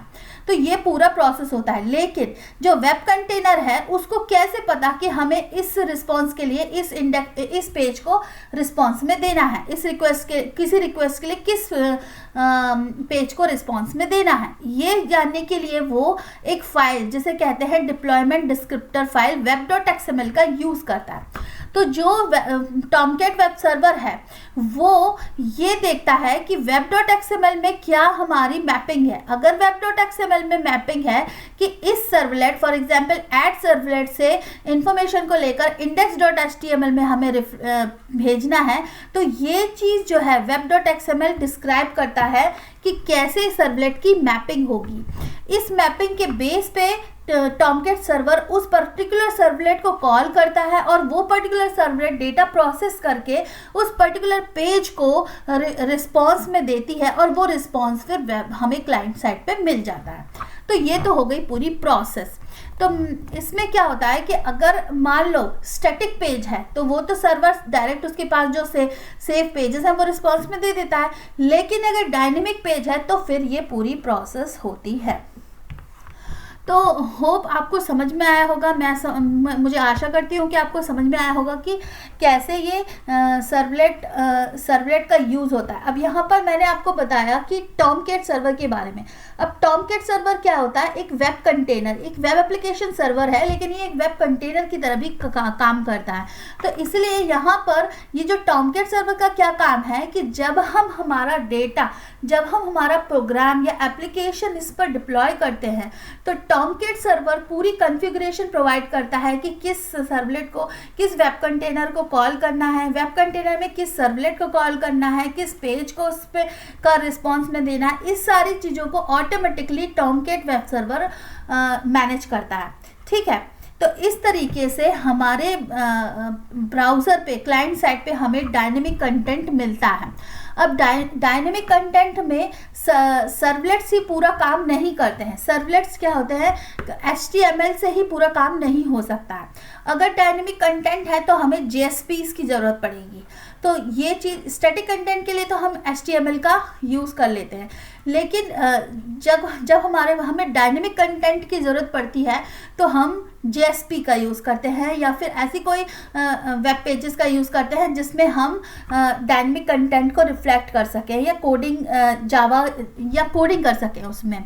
तो इसके बारे में मैं आपको अगले वीडियो में बताऊंगी कि कैसे हम सर्वलेट्स और JSP में कम्युनिकेशन प्रोवाइड करते हैं, कैसे हम JSP पेजेस को बना सकते हैं। और मैं इसका, ये तो सिर्फ एक कह सकते हैं कि थ्योरेटिकल वीडियो था। मैं सर्वलेट्स कैसे बनाते हैं और कैसे उनकी क्या लाइफ साइकिल होती है इसके बारे में भी अपने आगे आने वाले वीडियो में बताऊंगी। तो कीप ऑन वॉचिंग। आज मैं आपको एडवांस जावा ट्यूटोरियल में एक नए टॉपिक को लेकर आई हूँ, सर्वलेट लाइफ साइकिल। मतलब कि आज मैं आपको सर्वलेट का लाइफ साइकिल कैसे फ़्लो होता है, कैसे सर्वलेट की लाइफ साइकिल होती है, क्या स्टेप्स होते हैं, ये सब कुछ एक्सप्लेन करूँगी। तो चलिए देर नहीं करते हैं और शुरू करते हैं सर्वलेट लाइफ साइकिल। सर्वलेट की लाइफ साइकिल जानने से पहले मैं आपको यहाँ पूरा एक्सप्लेन करूँगी कि कैसे एक सर्वर के अंदर सर्वलेट कंटेनर क्या काम करता है, कैसे हम एक हमारे सिस्टम को या हम फॉर एग्जांपल एक एप्लीकेशन को, वेब एप्लीकेशन को कैसे सर्वर में डिप्लॉय करते हैं और क्या क्या स्टेप्स होते हैं। तो चलिए शुरू करते हैं। देखिए, फॉर एग्जांपल हमारे पास ये सर्वर है, मेन सर्वर, और ये है क्लाइंट साइड। ठीक है, ये क्लाइंट साइड हुआ, ये हमारा सर्वर साइड हुआ। अब मेन सर्वर में फॉर एग्जांपल ये है हमारा कंटेनर। ठीक है, ये हमारा है कंटेनर। कंटेनर के अंदर हमने फॉर एग्जांपल एक लॉगिन एप्लीकेशन डिप्लॉय की है। तो जब हम लॉगिन एप्लीकेशन डिप्लॉय करते हैं तो उसका एक डायरेक्टरी स्ट्रक्चर होता है। तो ये डायरेक्टरी स्ट्रक्चर में लॉगिन एप्लीकेशन के अंदर सबसे पहले तो यहाँ पर कुछ HTML और JSP फाइल्स होंगी जो कि हमारी व्यूज़ होंगी। उसके बाद यहाँ पर WebINF फोल्डर के अंदर फोल्डर्स होंगे, कुछ library folder, class folder and हमारा डिप्लॉयमेंट डिस्क्रिप्टर। तो इसमें से एक है web.xml डिप्लॉयमेंट डिस्क्रिप्टर फाइल, और ये हमने ली है क्लास फोल्डर। ठीक है, तो क्या होता है कि web.xml फाइल जो होती है, यहाँ पर हमारे सर्वलेट की मैपिंग होती है कि किस URL पैटर्न से कौन सी सर्वलेट कॉल होगी। तो फॉर एग्जांपल हमारे लॉगिन एप्लीकेशन में एक जो कि इस कंटेनर के अंदर है, उसमें हमारे पास एक पेज है login dot for example JSP page, और यहाँ पर हमारे WebINF में क्लासेस में एक सर्वलेट है लॉगिन सर्वलेट। यहाँ पर इसकी मैपिंग दी है कि अगर हमारे एक्शन में जब हम रिक्वेस्ट भेजेंगे तो उसमें अगर हम लॉगिन पेज का सबमिट बटन क्लिक करेंगे तो वो /login पाथ पर जाएगा, URL पैटर्न को देखेगा। तो जब हमारा फॉर एग्जाम्पल, अब मैं बताती हूँ क्लाइंट साइड। तो देखिए फॉर एग्जाम्पल हमारा ये क्लाइंट ब्राउज़र है क्लाइंट साइड पे। अब ये ब्राउज़र पे मान लो हमने इस लॉगिन एप्लीकेशन को रन करने के लिए हमने एक लॉगिन पेज को ओपन किया। अब इस लॉगिन पेज पे हमने यूज़र नेम और पासवर्ड डाला और सबमिट बटन पे क्लिक किया। अब क्या होगा, देखिए जैसे ही हमने यूज़र नेम और पासवर्ड डाला और सबमिट बटन पे क्लिक किया तो बिहाइंड द सीन क्या होता है कि ये एक पेज होगा, इस पेज में ये फॉर्म बना होगा। तो ये जो दिख रहा है ये एक फॉर्म के रूप में होगा। इस फॉर्म में एक मेथड होगी जिसे हम पोस्ट लिखेंगे या गेट भी लिख सकते हैं, दो टाइप की मेथड होती है। और यहाँ एक्शन में, एक्शन मतलब जब हम सबमिट करेंगे तो क्या होगा वो एक्शन में लिखा होता है। तो ये जो पूरा दिख रहा है ये एक फॉर्म होता है इस टाइप का। इसकी डिज़ाइनिंग की बात अलग है, वो HTML से भी हो सकती है और किसी भी HTML से हो सकती है। ठीक है, अब और CSS जावास्क्रिप्ट कुछ भी हो सकता है। तो जैसे ही हम सबमिट बटन पे क्लिक करेंगे तो यहाँ से एक रिक्वेस्ट जनरेट होगी। इस रिक्वेस्ट का दो पार्ट होगा, एक हेडर और एक बॉडी। ये हेडर पार्ट जो होगा इसमें मेटा डेटा इन्फॉर्मेशन होगी, जैसे कि क्या क्लाइंट साइड पे क्या एनकोडिंग है, क्या लोकेल है, क्या यूज़र मतलब पेज का क्या टाइटल है, क्या पेज में क्या मेटा इन्फॉर्मेशन है, क्या कंटेंट टाइप है, इस टाइप की चीज़ें हेडर में होती हैं। और बॉडी में हमारा जो इन्फॉर्मेशन जाएगी, जैसे यूज़र नेम और पासवर्ड जो एंटर किया है वो सारी चीज़ें जो होंगी, एट्रीब्यूट चीज़ें होंगी वो बॉडी में होंगी।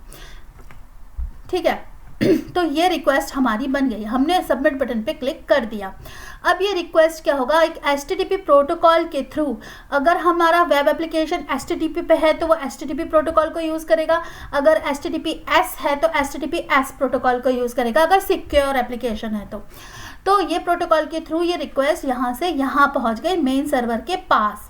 अब ये रिक्वेस्ट ऐसी की ऐसी यहाँ पहुँची है। ठीक है, अब इस रिक्वेस्ट में जब हमने सबमिट बटन को क्लिक किया है तो ये देखेगा कि एक्शन में क्या था। एक्शन में URL पैटर्न क्या है, /login।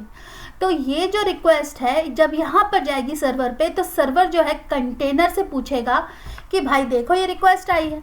तो अब कंटेनर जो है वो क्या करेगा, कंटेनर देखेगा कि क्या URL पैटर्न है, login/login। ठीक है, अब कंटेनर जाएगा अपने WebINF फोल्डर में और पूछेगा कि भाई web.xml फाइल कहाँ है, और उससे पूछो कि ये हमारे पास URL पैटर्न आया है तो इसकी कौन सी सर्वलेट हम कॉल करें।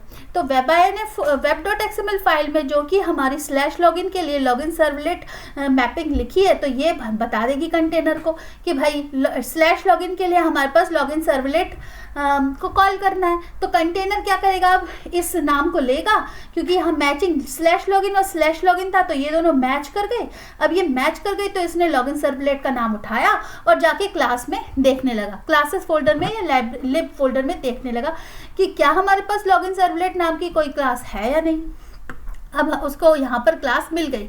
बाय चांस अगर उसे क्लास नहीं मिली तो वो एक एक्सेप्शन थ्रो कर देगा, कहेगा क्लास नॉट फाउंड एक्सेप्शन। और अगर उसको एक्सेप्शन नहीं मिली और मतलब क्लास मिल गई और एक्सेप्शन नहीं जनरेट हुई तो वो आगे प्रोसीड करेगा। अब देखिए यहाँ पर जैसे ही उसे क्लास मिल जाएगी तो क्या होगा जब मैं एक चीज़ और बताऊँ, यहाँ सर्वलेट कॉन्टेक्स्ट कब बनेगा, तो जब हम किसी भी हमारे वेब एप्लीकेशन को कंटेनर में मतलब वेब सर्वर पर डिप्लॉय करते हैं, तो जैसे ही हमारा सर्वर स्टार्ट होता है, तो स्टार्ट होते टाइम पे क्या स्टेप्स होते हैं, जैसे ही सर्वर स्टार्ट होता है तो वो डिप्लॉय करता है हमारे वेब एप्लीकेशन को।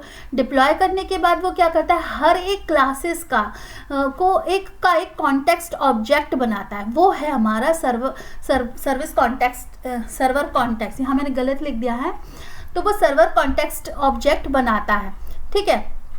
तो ये जो है हमारे मेन सर्वर का काम क्या है, वो कंटेनर को मेन कंटेनर से जाएगा और बोलेगा कि अब जो एप्लीकेशन है इसका कॉन्टेक्स्ट बनाओ, तो वो कॉन्टेक्स्ट ऑब्जेक्ट बना देगा। इस कॉन्टेक्स्ट ऑब्जेक्ट का उपयोग होगा आगे, ठीक है। तो ये तो हो गया सर्वर कॉन्टेक्स्ट ऑब्जेक्ट। इसके अंदर क्या होगा, काफ़ी सारी इन्फॉर्मेशन होती है, कोई ग्लोबल पैरामीटर्स होते हैं जो कि सर्वर कॉन्टेक्स्ट में होने चाहिए, काफ़ी सारे कॉन्फ़िगरेशन होते हैं, वो मैं अभी डिटेल में नहीं जाना चाहती। तो वो ऑब्जेक्ट यहाँ बन गया, बट उसका काम अलग है। अब क्या होगा, जैसे ही ये सर्वलेट क्लास फोल्डर को कंटेनर को एक क्लास फोल्डर में लॉगिन सर्वलेट मिली, तो अब ये क्या करेगा, इसकी लाइफ साइकिल शुरू करेगा। तो अब आया वीडियो का मेन पार्ट, ये लाइफ साइकिल कैसे शुरू होगी। तो सबसे पहले क्या होगा, इसकी जो ये डॉट क्लास फाइल है, इसका जो बाइट कोड है उसको लेगा कंटेनर और क्या करेगा, मेमोरी में लोड करेगा, ठीक है। उससे पहले वो क्या देखेगा कि क्या उस नाम की सर्वलेट पहले से लोड है या नहीं। अगर नहीं है तो फिर वो लोड करेगा, ठीक है। लोड करेगा, सर्वलेट ऑब्जेक्ट को क्रिएट करेगा और सर्वलेट लोडिंग होगी। यहाँ पर सर्वलेट लोडिंग के बाद एक क्या होगा, इंस्टेंस बनेगा सर्वलेट का। अब जब इंस्टेंस बनता है सर्वलेट का, तो वो यहाँ पर सर्वलेट का इंस्टेंस बनने के बाद यहाँ पर जो मेथड है, जैसे कि डू पोस्ट मेथड को लिखना पड़ेगा, ठीक है। ये जनरेट होगी, क्योंकि यहाँ पर हमने मेथड का नाम पोस्ट लिखा है, तो इसलिए यहाँ पर डू पोस्ट मेथड का इनिशियलाइजेशन हो जाएगा। मतलब सर्वलेट का जब इंस्टेंस होगा तो वो इस डू पोस्ट मेथड को चेक करेगा। उसके बाद क्या होगा, जैसे ये इनिशियलाइजेशन हो, इंस्टेंस क्रिएट होगा, फिर यहाँ पर सर्वलेट का इनिशियलाइजेशन फेज आएगी।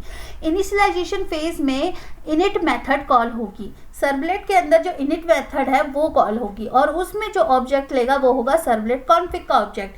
जो सर्वलेट इनिशियलाइजेशन फेज में दो इनिट मेथड कॉल होती है। एक इनिट मेथड जो होती है वो सर्वलेट कॉन्फिग ऑब्जेक्ट आर्ग्यूमेंट को लेकर होती है, और दूसरी बिना आर्ग्यूमेंट, एम्प्टी आर्ग्यूमेंट से इनिट मेथड कॉल होती है। तो ये दो, इस मेथड के अंदर एक और इनिट मेथड ऑटोमेटिकली कॉल होगी, और उसके बाद इस फेज में सर्वलेट का इनिशियलाइजेशन हो जाएगा। यहाँ पर सर्वलेट कॉन्फिग ऑब्जेक्ट बन जाएगा, वो यहाँ पर आर्ग्यूमेंट में पास हो जाएगा, ठीक है। तो यहाँ तक तो हो गया हमारा सर्वलेट का इनिशियलाइजेशन। जब सर्वलेट का इनिशियलाइजेशन होगा तो उसके बाद वो सर्विस मेथड को कॉल करेगी, अब डू पोस्ट मेथड को क्यों कॉल करेगी, क्योंकि यहाँ पर हमने मेथड पोस्ट डिफाइन किया है। तो ये इस डू पोस्ट मेथड में दो पैरामीटर्स लेगी। एक तो एचटीटीपी रिक्वेस्ट, क्योंकि हमारा प्रोटोकॉल, हम एचटीटीपी प्रोटोकॉल का यूज़ कर रहे हैं, तो इस एप्लीकेशन में वो दो रिक्वेस्ट पैरामीटर लेगी, एचटीटीपी रिक्वेस्ट पैरामीटर और एचटीटीपी रिस्पॉन्स पैरामीटर, और इस डू पोस्ट मेथड में वो इंसर्ट करेगी। तो ये डू पोस्ट मेथड के दो पैरामीटर्स होंगे, HTTP request and HTTP response. अब वो रिक्वेस्ट ऑब्जेक्ट, उसके बाद सर्विस मेथड में रिक्वेस्ट और रिस्पॉन्स ऑब्जेक्ट क्रिएट होंगे। तो रिक्वेस्ट ऑब्जेक्ट और रिस्पॉन्स ऑब्जेक्ट क्या क्या होते हैं वो बताती हूँ। देखिए, रिक्वेस्ट ऑब्जेक्ट में तीन चीज़ें होती हैं, request header, request parameter, request attribute. Request header data क्या होता है, वो तो जो यहाँ से आ रहा है रिक्वेस्ट के थ्रू वो होता है, और पैरामीटर्स क्या होते हैं, जो कि हमने यूज़र नेम और पासवर्ड दिए, और एट्रीब्यूट्स क्या होते हैं, जब हम सर्वलेट एग्जीक्यूशन होता है तो कुछ इन्फॉर्मेशन ऐड होती है उस रिक्वेस्ट में, वो एट्रीब्यूट्स हो जाते हैं। तो अगर हम देखें कि रिक्वेस्ट पैरामीटर क्या होते हैं, तो रिक्वेस्ट पैरामीटर में हमारे पास यहाँ पर यूज़र नेम और पासवर्ड आया। अब ये यूज़र नेम और पासवर्ड जो होता है, ये सर्विस मेथड में जो भी लॉजिक होगा उसको परफॉर्म करेगा इस यूज़र नेम और पासवर्ड पैरामीटर्स को लेकर। जब सर्वलेट वो लॉजिक परफॉर्म करेगी और रिजल्ट हमारे पास आएगा रिस्पॉन्स ऑब्जेक्ट के फॉर्म में लॉगिन सक्सेस। तो ये रिस्पॉन्स जो जनरेट होगा वो हमारे पास आया कि उसमें आउटपुट है लॉगिन सक्सेस। अब क्या होगा, लॉगिन सक्सेस जो है रिस्पॉन्स, ये किसी ये सर्विस जब ये इसका जो कोड होगा उसमें ये डिफाइन होगा कि किस JSP पेज को ये या किस पेज को ये रिस्पॉन्स के फॉर्म में रिवर्ट करेगी। तो इस तरीके से यहाँ पर इसकी जब सर्वलेट की जो कोडिंग होगी उसमें लिखा होगा कि जो हमारा रिस्पॉन्स है वो किस पेज पर रीडायरेक्ट करना है। तो ये जब लॉगिन सक्सेस हो जाएगा तो वो लॉगिन सक्सेस पेज पर रीडायरेक्ट होगा, और वो जो है वो कंटेनर डिसाइड करेगा कैसे, जब कंटेनर इस सर्वलेट को रन करेगा तो उससे कंटेनर के पास ये रिस्पॉन्स मिल जाएगा। अब रिस्पॉन्स मिलने के बाद वो लॉगिन ऐप में वो पेज देखेगा और उस पेज को रिस्पॉन्स के फॉर्म में यहाँ दे देगा। जब ये रिस्पॉन्स यहाँ पहुँच जाएगा तो रिस्पॉन्स की दो चीज़ होगी, हेडर और बॉडी। अब हेडर में क्या होगा, वही कि सर्वर की साइड से जो भी हमारे पास हेडर इन्फॉर्मेशन आई है, इनकोडिंग, मेटाडेटा और कंटेंट टाइप और कितनी जो भी इंफॉर्मेशन आई है, फाइल अगर है तो फाइल की फॉर्मेट क्या है, कितना लेंथ है डेटा का, ये सारी इन्फॉर्मेशन हेडर में होती है। इसी कौन सी ऐप प्रोटोकॉल यूज़ किया गया है ये भी होता है। इसी तरीके से बॉडी में क्या होगा, हमारा रिस्पॉन्स आएगा। रिस्पॉन्स जो होगा एट्रीब्यूट के फॉर्म में बॉडी में आ जाएगा। अब ये रिस्पॉन्स क्योंकि ये डायनेमिक है इसलिए ये पूरी चीज़ें परफॉर्म हो रही हैं। अगर स्टैटिक पेज होता तो अगर यहाँ डायरेक्ट एक स्टैटिक पेज होता वो डायरेक्ट रिस्पॉन्स में चला जाता। क्योंकि हमारा पेज डायनेमिक है, हमने यूजर नेम पासवर्ड दिया है, हमने इन्फॉर्मेशन दी है, उसके बेस पे हमें रिक्वेस्ट चाहिए, तो इसीलिए सर्वलेट कंटेनर ने ये सब ऑपरेशंस परफॉर्म किए। अब जब हमारा रिस्पॉन्स यहाँ तक आ गया तो ये यहाँ क्लाइंट साइड पे पहुँचेगा, और रिस्पॉन्स जब क्लाइंट साइड पे पहुँच गया तो हमें क्या मिल गया, यहाँ क्लाइंट साइड पे हमें लॉगिन सक्सेस का पेज मिल जाएगा। लेकिन जब ये रिस्पॉन्स हमें यहाँ मिल जाएगा तो उसके बाद क्या होगा, कंटेनर के पास इंफॉर्मेशन जाएगी। तो फॉर एग्जाम्पल यहाँ पर हमारा रिस्पॉन्स ऑब्जेक्ट मिल गया, रिस्पॉन्स हमें मिल गया कि सक्सेस। जब हमें यहाँ सक्सेस रिस्पॉन्स मिल गया तो इमीडिएटली जो है यहाँ पर HTTP जो प्रोटोकॉल लेयर है वो कैंसिल हो जाएगी, डिस्ट्रॉय हो जाएगी। जैसे ही यहाँ पर ये डिस्ट्रॉय हुई, यहाँ पर कनेक्शन डिस्ट्रॉय हुआ तो फिर कंटेनर के पास सिग्नल मिला। कंटेनर क्या करेगा, फिर जो है अपने सर्वलेट का डिस्ट्रॉय फेस को कॉल करेगा और वो रिक्वेस्ट ऑब्जेक्ट और रिस्पॉन्स ऑब्जेक्ट को डिस्ट्रॉय कर देगा। जैसे ही ये डिस्ट्रॉय होगा तो फिर एक वेटिंग स्टेज आएगी। कंटेनर वेट करेगा कि कहीं फिर से कोई सर्वलेट को कॉल तो नहीं कर रहा, कितने कॉल्स आ रहे हैं, ये कॉलिंग चलती रहेगी जितने, और ये तब तक वेट करेगा जब तक सारे थ्रेड्स, क्योंकि यहाँ पर एक थ्रेडिंग प्रोसेस भी होती है, क्योंकि ये तो एक ही यूज़र का मैंने बताया, अगर कई सारे यूज़र इस एप्लीकेशन को यूज़ कर रहे हैं तो उन सारे यूज़र्स की एक एक थ्रेड बनेगी, ठीक है। अब उस थ्रेड में से यहाँ जब एक बार सर्वलेट का जो रिस्पॉन्स एक बार डिस्ट्रॉय फेज आ गया, बट वो सारे ऑब्जेक्ट्स के लिए नहीं है, तो ये तब तक वेट करेगा कंटेनर जब तक सारी फेजेस डिस्ट्रॉय हो जाए। तो सारी फेजेस डिस्पैच होने के बाद, रिस्पॉन्स डिस्पैच होने के बाद कंटेनर जो है सर्वलेट का डिस्ट्रॉय कर देगा फुली, और उसके बाद क्या होगा कि हमारा डिस्ट्रॉय फेस हो जाएगी और सर्वलेट का हमारी डिस्ट्रॉय हो जाएगी, मतलब मेमोरी रिलीज़ कर देगी, और इसके बाद हमारा ये ऑपरेशन परफॉर्म हो जाएगा। और उसके बाद फिर जब लोडिंग होगी तो फिर यही प्रोसेस शुरू हो जाएगा।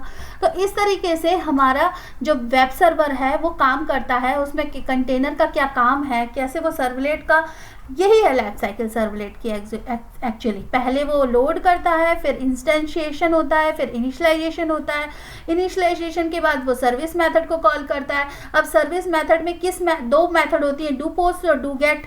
तो जो मेथड यहाँ डिफाइन होती है वो उस मेथड को कॉल कर लेता है। उस मेथड को कॉल करने के बाद वो फिर उस मेथड में लिखी हुई दो ऑब्जेक्ट्स बनाता है, request object, response object. Request object, response object बनाने के बाद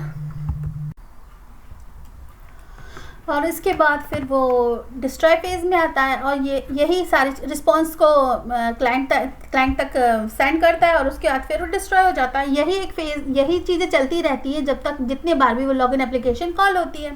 जैसे आप एक वेब प्रोजेक्ट अपने इक्लिप्स में बना सकते हैं सर्वलेट और JSP की हेल्प से।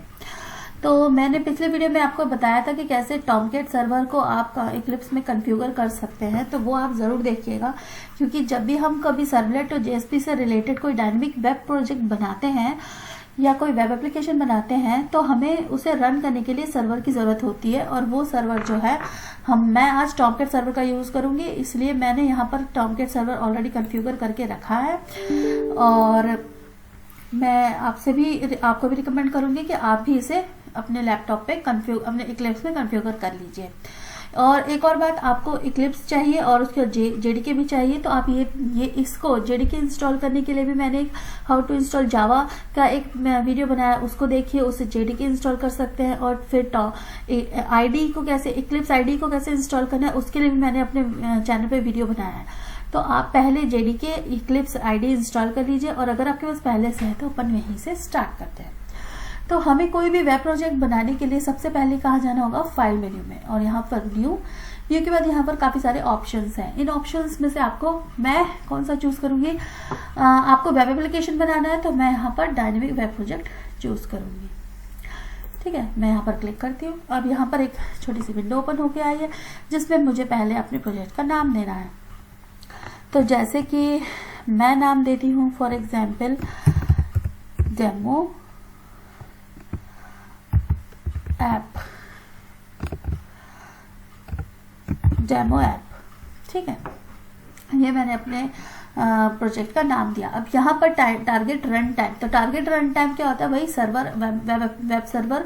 तो अपाचे सर्वर मैंने अपने लैपटॉप पे इंस्टॉल करा है, तो इसलिए मुझे अपाचे रन टाइम ऐड करना होगा। यहाँ से आप न्यू रन टाइम करके, और यहाँ से जो इस तरीके से भी ऐड कर सकते हैं, जैसे कि अगर आपने न्यू रन टाइम ऐड किया, अपाचे पे क्लिक किया, और यहाँ पर जैसे मैंने 9 चूज़ किया, नेक्स्ट करके यहाँ पर टारगेट रन टाइम और फिनिश, तो ये ऑलरेडी यहाँ आ गया। तो न्यू रन टाइम की जगह मैं ये वाला चूज़ करूँगी। ठीक है, तो ये मेरा अपाचे टॉमकेट ऐड हो गया। अब यहाँ पर वेब मॉड्यूल वर्जन, यहाँ पर सर्वलेट का वर्जन चूज़ करना होता है। देखिए, सर्वलेट का सबसे ओल्ड वर्जन है 2.2 और सबसे लेटेस्ट है 3.1, तो मैं यहाँ 3.1 चूज़ करूँगी। उसके बाद सारी चीज़ें डिफ़ॉल्ट रहेंगी। मैं नेक्स्ट पे क्लिक करूँगी, ये भी डिफ़ॉल्ट बाय डिफ़ॉल्ट रहेगा। इसके बाद नेक्स्ट पे, अब यहाँ वेब कंटेंट है, तो वेब कंटेंट डायरेक्टरी में एक फाइल होती है web.xml डिप्लॉयमेंट डिस्क्रिप्टर फाइल। इस बटन पर हमें ज़रूर क्लिक करना है, क्योंकि हमें web.xml फाइल चाहिए। किसी भी वेब एप्लीकेशन को रन करने के लिए web.xml फाइल सबसे ज़्यादा इंपॉर्टेंट फाइल होती है, क्योंकि यहाँ पर सर्वलेट्स के मैपिंग होती है कि किस सर्वर के साथ कौन सा पेज रन होगा। उसके बारे में मैं अभी आगे आपको एक्सप्लेन करूंगी कि ये कैसे काम करता है। फिर मैं यहाँ फिनिश करूंगी, और यहाँ मेरा डेमो ऐप प्रोजेक्ट बन गया। यहाँ पर काफ़ी सारे फोल्डर्स ओपन होकर आए हैं, और इन फोल्डर्स का क्या क्या काम है मैं आपको वो बताती हूँ। तो यहाँ पर आप देख रहे हैं कि कई सारी डायरेक्टरीज है। इसमें मैं आपको वेब कंटेंट के बारे में बताती हूँ। तो वेब कंटेंट में आप देख रहे हैं कि 2 फाइल्स, यहाँ 2 फोल्डर्स हैं, एक है मेटा-inf और एक है web-inf। web-inf जो है ये सबसे ज़्यादा इंपॉर्टेंट फोल्डर है, क्योंकि इसके अंदर है हमारी web.xml फाइल। अब web.xml फाइल जो होती है वो कुछ इस तरीके से दिखती है। web.xml फाइल में हम जो भी हमारे इस प्रोजेक्ट में जावा फाइल्स ऐड करेंगे, जो भी सर्वलेट्स ऐड करेंगे, जो भी हमारे वेब पेजेस होंगे, उन सब की मैपिंग होगी यहाँ पर। तो ये बहुत ही इंपॉर्टेंट फाइल है, इसलिए इसको तो चूज करना बहुत जरूरी है। ठीक है, इसके बाद अगर आप यहाँ देखेंगे जावा रिसोर्सेस में, तो यहाँ पर सोर्स फोल्डर है। सोर्स फोल्डर में हम हमारे सारे सर्वलेट्स और जावा रिलेटेड कोड यहाँ पर लिखते हैं। जो भी हम जावा की क्लासेस बनाएंगे वो हम इस सोर्स फोल्डर में रखेंगे। यहाँ आप लाइब्रेरीज में देख रहे हैं कि हमारे पास रन टाइम की, अपाचे रन टाइम की कुछ लाइब्रेरीज है यहाँ पर, और हमारे पास JRE की है, जो कि हमारा जावा की कुछ लाइब्रेरीज यहाँ पर है। तो इन दोनों की लाइब्रेरीज की ज़रूरत पड़ेगी जब हम हमारे प्रोजेक्ट को बनाएंगे और उसको रन करेंगे। ठीक है, तो ये दोनों फोल्डर बहुत ही इंपॉर्टेंट फोल्डर्स हैं। तो अब मैं आपको बताती हूँ कि कैसे आप प्रोजेक्ट में पेज ऐड करेंगे। तो सबसे इंपॉर्टेंट चीज़ है कि आप सिंपल यहाँ पर क्लिक कीजिए, right click, new HTML file. HTML file को हम एक नाम देंगे। सबसे पहली फाइल है इसलिए हम इसे index.html, और ये रूट में है इसलिए इसका नाम index.html रखेंगे। ये हो गई हमारी index.html फाइल। अब देखिए यहाँ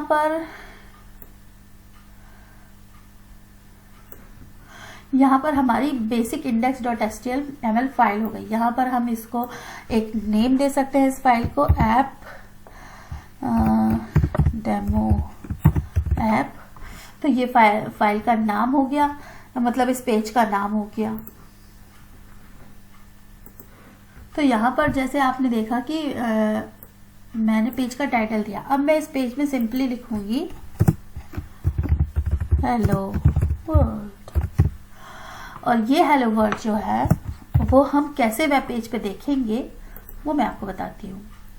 तो यहाँ आपने देखा एक चीज़ कि ये जो index.html automatically web content folder में आ गया। ये सारे हमारे public web pages web content folder में होते हैं। ठीक है, अब हम इसे राइट क्लिक करेंगे, रन ऑन सर्वर करेंगे और टॉमकैट हमने चूज कर ही लिया है। नेक्स्ट, हमारा डेमो ऐप ऐड है, फिनिश, और हम रीस्टार्ट द सर्वर। तो हमने सर्वर को रीस्टार्ट किया। तो जैसे ही सर्वर रीस्टार्ट हुआ, देखिए ये हमारे पास एक पेज ओपन हो के आया, डेमो ऐप हेलो वर्ल्ड। इसको मैं यहाँ पर अपने ब्राउजर में भी ओपन कर सकती हूँ। जैसे कि मैं यहाँ पर गई और मैंने इस URL को कॉपी किया और ऐसे, तो देखिए आपको यहाँ पर दिख रहा होगा हेलो वर्ल्ड। ये हमारे वेब पेज पे लिखकर आ गया। तो इस तरीके से हमारा प्रोजेक्ट चल गया।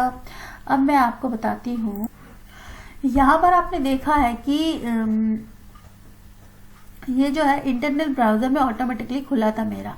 तो मैं इसे ये भी कॉन्फ़िगर कर सकती हूँ कि ये डायरेक्टली, ये देखिए यहाँ पर ऑप्शन चूज हुआ है इंटरनेट वेब ब्राउज़र, इसलिए ये जब मेरा टॉमकैट स्टार्ट हुआ था तो ये यहाँ पर ओपन हुआ था। लेकिन अगर मैं यहाँ पर फॉर एग्जांपल क्रोम चूज कर लूँगी और फिर इसको फिर से रीस्टार्ट करूँगी, तो अब मेरा जो पेज होगा वो क्रोम का पेज ओपन होकर आएगा।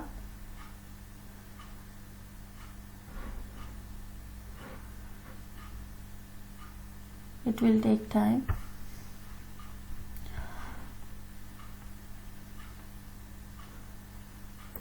एंड ये देखिए यहाँ पर क्रोम में मेरा पेज ओपन होकर आ गया।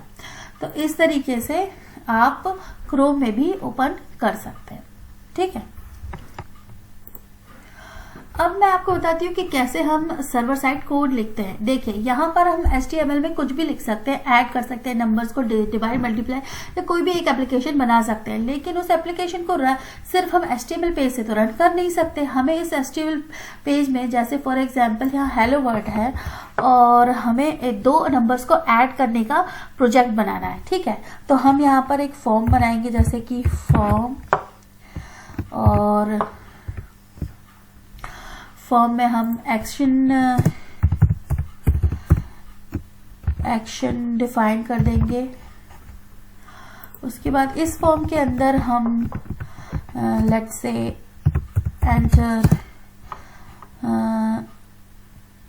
फर्स्ट नंबर, एंड इसमें हम क्या इस नंबर को कैसे लेंगे, इनपुट, और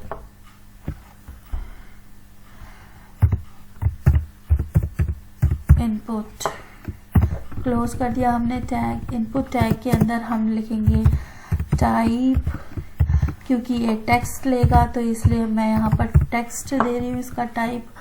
और नेम जो होगा, इसका जो होगा नेम होगा वो फॉर एग्जांपल मैंने दे दिया नंबर 1। इसी तरीके से यहाँ पर इसको ऐसे क्लोज करने की भी जरूरत नहीं है, हम यहाँ पर ऐसे भी क्लोज कर सकते हैं। ठीक है, अब फिर मैं यहाँ पर एक ब्रेक दे रही हूँ ताकि ये दूसरी लाइन पे जाए, और इसी तरीके से मैं एक और रो ऐड कर दूंगी, सेकंड नंबर। और आप यहाँ देख रहे होंगे नीचे साइड, तो यहाँ पर ये पेज कैसा दिखेगा वो बनकर आ रहा है। तो ये तो हमारा पेज बन गया। अब इसमें क्या है, हमें सबमिट भी करना होगा। जब हम इंफॉर्मेशन देंगे तो हमें सबमिट भी करना होगा। तो इस इनपुट टैग में मैं सबमिट बटन टाइप इसका सबमिट करके सबमिट बटन बना सकती हूँ। सबमिट, तो देखिए यहाँ पर ये सबमिट नाम का बटन भी बन गया। अब जब मैं इस पेज को रन करूंगी, इस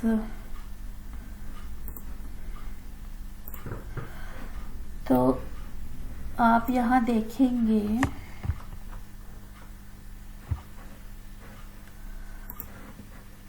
कि यहाँ पर मेरा वेब पेज ओपन होकर आ गया। लेकिन अगर मैं यहाँ पर 1 और यहाँ पर 4 दूं और सबमिट करूं तो मुझे कुछ आंसर नहीं मिल रहा है। तो वो लॉजिक कैसे मिलेगा, वो आंसर कैसे मिलेगा? उसके लिए हमें क्या करना होगा, उसके लिए हमें यहाँ पर इसका सर्वर साइड कोड लिखना पड़ेगा, जहां पर ये नंबर हम, इसका जो मैकेनिज्म लिखनी पड़ेगी, जहां पर हम इन 2 नंबर्स को इनपुट में देंगे और वो 2 नंबर हमारे सर्वलेट में जाएगा। सर्वलेट उस नंबर को क्या कहते हैं ऐड करेगा, रिजल्ट हमें वापस देगा और हमें दूसरे वेब पेज पे उस रिजल्ट को शो करेगा। तो ये जो पूरा काम है ये हमारा सर्वलेट करेगा। तो चलिए शुरू करते हैं कि कैसे हम सर्वलेट लिखेंगे। तो फॉर एग्जाम्पल जैसे मैंने यहाँ पर लिख दिया सम, तो जैसे हमने यहाँ सम लिखा और अब अगर मैं इस प्रोजेक्ट को रन करूंगी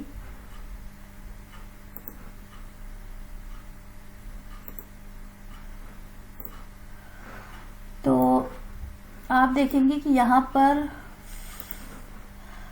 पेज ओपन होके आ गया। यहाँ पर मैंने अगर जैसे 2 और यहाँ 5 लिखा और सबमिट किया तो ये देखिए यहाँ पर ये सम पर पहुंच रहा है, इस पेज पे पहुंच रहा है जहाँ पर ये सम लिखा है। ठीक है, तो इस यूआरएल को ये मांग रहा है कि यहाँ सम पर कुछ होना चाहिए।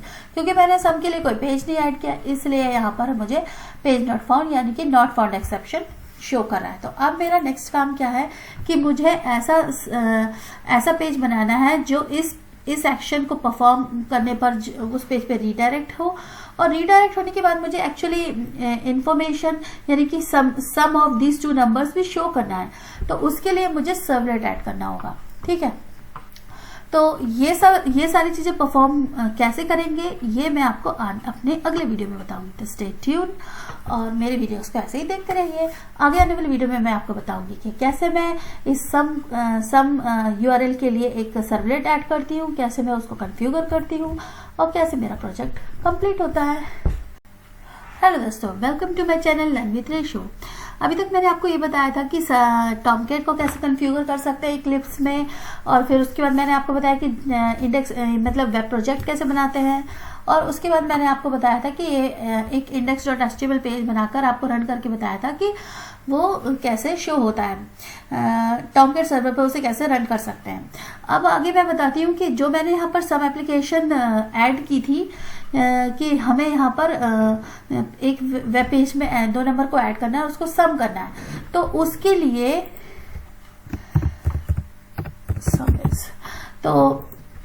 उसके लिए मैं सर्वर साइड कोड लिखकर आपको बताऊंगी आज। तो उसके लिए मैं सबसे पहले आपको एक सर्वलेट बना के बताती हूँ।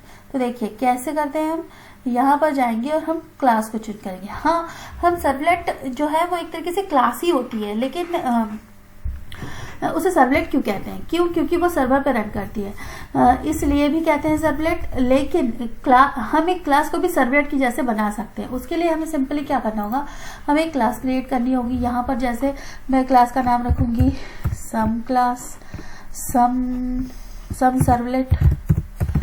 ठीक है, सम सर्वलेट, और इसमें मैं पैकेज का नाम रखूंगी com.ratio। ठीक है, फॉर एग्जाम्पल, और फिनिश कर दूंगी। तो ये हमारे com.ratio पैकेज में सर्वलेट क्लास बन गई। अब सम सर्वलेट क्लास, तो अभी तो ये एक सिंपल क्लास है। अगर मुझे इसे सर्वलेट बनाना है तो सबसे पहले मैं क्या करूंगी, यहाँ पर एक्सटेंड करूंगी मैं http सर्वलेट क्लास को। अब जैसे ही मैं इस सर्वलेट क्लास को यहाँ पर एक्सटेंड करती हूँ तो ये मेरी सर्वलेट बन गई। ठीक है, सिंपल सी बात है, अगर हमें किसी क्लास को सर्वलेट क्लास बनाना है तो हमें उसे HTTP सर्वलेट क्लास को वहां पर एक्सटेंड कर लेना है, तो वो क्लास हमारी सिंपली सर्वलेट क्लास बन गई। अब सर्वलेट क्लास में अगर हमें कोई मेथड परफॉर्म करनी है तो हम वो मेथड कैसे परफॉर्म करते हैं। सबसे पहले मैंने आपको मेरे पिछले वीडियो में, जो कि मेरी थ्योरी वीडियो था जिसमें मैंने सर्वलेट और JSP और कैसे ये आर्किटेक्चर काम करता है, उसमें मैंने आपको बताया है कि कैसे सर्वलेट में कोई मेथड रन करनी है तो वो सर्विस मेथड से रन होती है, सबसे पहले सर्विस मेथड से रन होती है। तो सर्वलेट में अगर हमें कोई प्रोग्राम रन करना है तो उसमें हमें सर्विस मेथड को लिखना होगा। तो यहाँ पर हमें कोई ऑपरेशन परफॉर्म करना है तो उसे हम किस मेथड से यूज करेंगे, कोड किस मेथड पे लिखेंगे, सर्विस मेथड में। सर्विस मेथड क्यों? क्योंकि सर्विस मेथड जो होती है वो एक तरीके से सर्वर का टास्क परफॉर्म करती है। अब क्या हम कोई और मेथड यूज कर सकते हैं? नहीं। क्यों? क्योंकि हमें, जब हम सर्वर पे काम करते हैं तो सर्वलेट्स जो होती है उसकी सबसे पहली मेथड, जो सर्विस की जो वर्किंग फंक्शनैलिटी होती है वो सर्विस मेथड से स्टार्ट होती है। अब सर्विस मेथड में मैंने आपको बताया था कि दो पैरामीटर्स रहते हैं, HTTP सर्वलेट रिक्वेस्ट और HTTP सर्वलेट रिस्पॉन्स। ठीक है, तो ये दो जो क्लासेस हैं HTTP सर्वलेट रिक्वेस्ट और HTTP सर्वलेट रिस्पॉन्स, इनको हमें इनिशियलाइज करने की जरूरत नहीं है। ये जो वेरिएबल्स हैं ये हमें टॉमकेट प्रोवाइड करता है। तो ये जो इन्हें हमें न्यू करके यहाँ पर न्यू और ये वेरिएबल इनिशियलाइज करने की जरूरत नहीं है। जब हम सर्वलेट को टॉमकेट पे रन करेंगे तो ये जो वेरिएबल्स हैं ये हमें सर्वलेट ऑटोमेटिकली टॉमकेट हमें ऑटोमेटिकली दे देगा इस सर्वलेट सम सर्वलेट को, जिसके थ्रू वो ऑपरेशन परफॉर्म कर सकते हैं। हिंदी में थोड़ा एक्सप्लेन करने में थोड़ा डिफिकल्टी आती है। ठीक है, तो अब इस सर्विस मेथड में हमें दो पैरामीटर्स मिल गए, रिक्वेस्ट एंड रिस्पॉन्स। अब मैं यहाँ पर कोड कैसे बनाऊंगी, कैसे मैं दो नंबर्स को लेऊंगी HTML पेज से और कैसे मैं यहाँ पर ऐड करूंगी। तो जैसे कि यहाँ पर मैंने रिक्वेस्ट और रिस्पॉन्स ऑब्जेक्ट यूज किए हैं। अब ये ऑब्जेक्ट्स जो होते हैं ये कैसे हमें यहाँ पर आएंगे, कैसे ये रिक्वेस्ट और रिस्पॉन्स ऑब्जेक्ट में इंफॉर्मेशन जाएगी। देखिए, जब कोई यूजर HTML पर जब ये पेज ओपन होगा और उस पर यहाँ पर नंबर सेट करके ये सबमिट बटन क्लिक करेगा तो क्या होगा, सबमिट बटन क्लिक करने की वजह से ये जो है इस सर्वलेट पे इसकी रिक्वेस्ट आएगी। तो टॉमकेट उस रिक्वेस्ट को इस रिक्वेस्ट ऑब्जेक्ट में मतलब ऐड कर देगा। तो ये रिक्वेस्ट में ऑटोमेटिकली इसके ये दो पैरामीटर्स आ जाएंगे। ये सब काम टॉमकेट करता है। तो अब वो पैरामीटर्स हमें फैच करने हैं यहाँ पर। तो सबसे पहले मैं एक इंटीजर वेरिएबल लेती हूँ, इंटीजर 1 मतलब i, और मैं यहाँ पर रिक्वेस्ट पैरामीटर्स, तो यहाँ पर आप अगर देखेंगे तो मैं यहाँ पर चूज करूंगी गेट पैरामीटर स्ट्रिंग। ओके, अब इसमें मैं यहाँ पर क्या दूंगी, तो मेरे पैरामीटर्स जो है index.html में नंबर 1 और नंबर 2 दो पैरामीटर्स हैं। तो मैं यहाँ पर दो पैरामीटर्स यहाँ पर ले लूंगी, num1। ठीक है, अब यहाँ पर ये एरर दे रहा है कि ये जो है स्ट्रिंग है और इसे इंटीजर में कैसे कन्वर्ट करें। तो इसके लिए हमें क्या करना होगा, इंटीजर डॉट पारसेंट, और यहाँ पर ये जो है अब ये स्ट्रिंग जो है इंटीजर में कास्ट हो गया। तो यहाँ पर हमने कास्टिंग कर दी। इसी तरीके से मैं num2 को ले लूंगी। तो जैसे कि मैं यहाँ पर ये j लिखूंगी और यहाँ पर num2 कर दूंगी। तो ये मेरे दो वैल्यूज यहाँ पर आ गए, i1 और i2 में। तो इनको ऐड करने के लिए हम क्या करेंगे, यहाँ पर सिंपल लिख देंगे integer k equals to i plus j। अब मैं इस j वैल्यू को कैसे प्रिंट करूंगी, तो अगर नॉर्मली हम जावा में क्या लिखते हैं, system dot out dot println और यहाँ लिख देते हैं रिजल्ट इज, और यहाँ पर रिजल्ट इज प्लस के। ठीक है, तो ये हमने लिख दिया। अब देखते हैं कि क्या ये ऐसा लिखने से हमें पेज पर रिजल्ट मिलता है या नहीं। तो सिंपली मैंने ये सेव की और इसको रन ऑन सर्वर किया, फिनिश कर दिया, रीस्टार्ट कर दिया। तो जैसे ही ये रीस्टार्ट होगा हमारे पास वेब पेज खुल कर आएगा।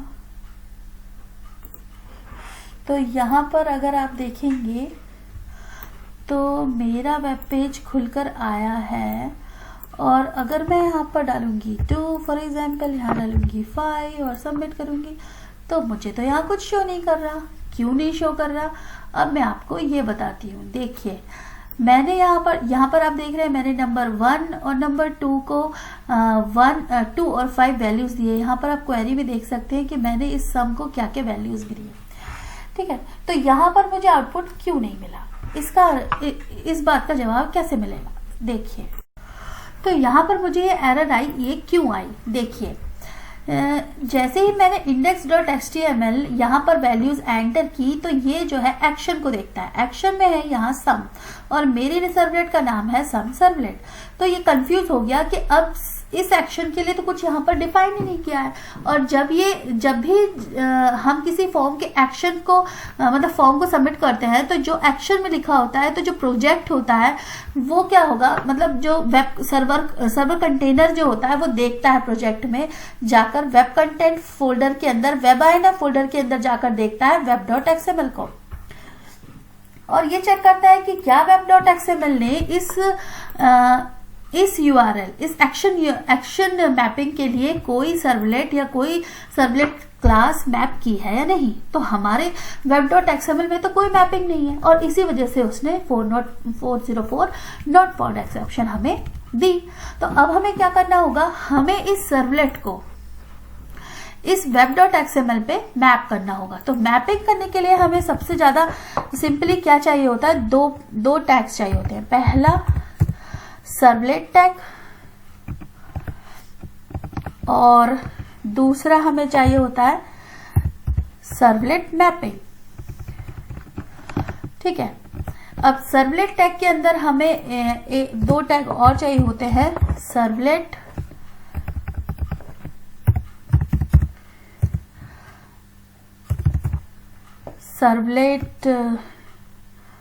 नेम और दूसरा टैग होगा सर्वलेट क्लास। ठीक है, इसी तरीके से सर्वलेट मैपिंग में भी हमें चाहिए होगा सर्वलेट नेम एंड दूसरा होगा URL pattern.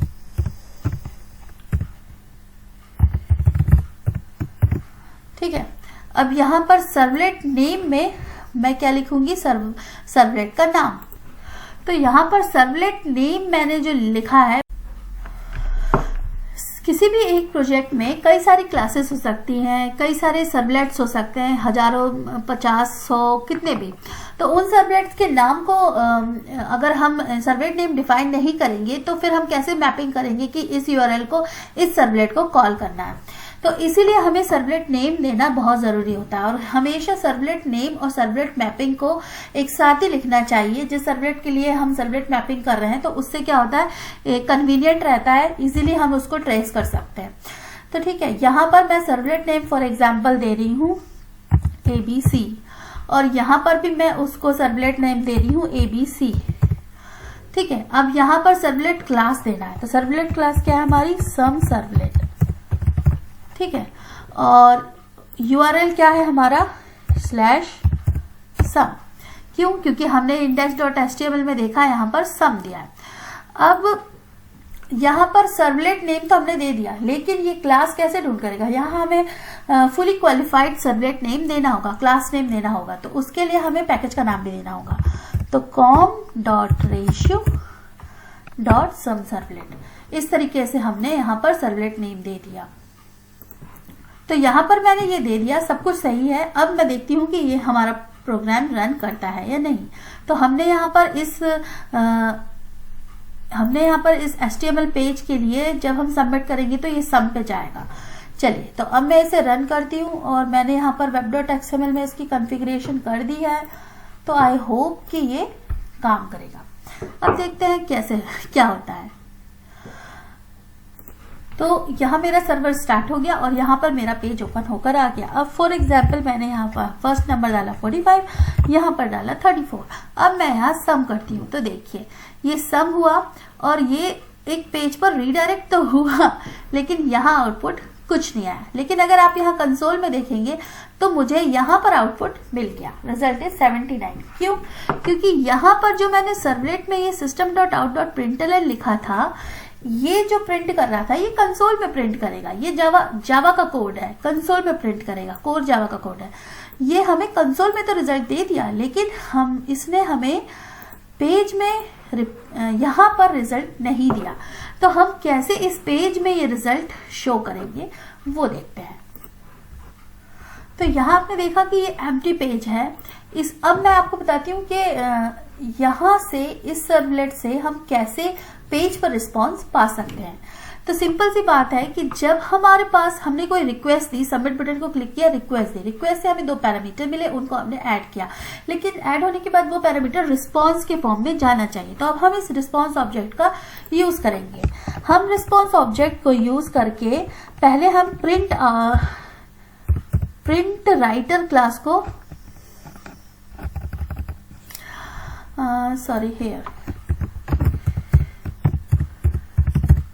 Print writer class का ऑब्जेक्ट बनाया, जिसमें रिफर किया response dot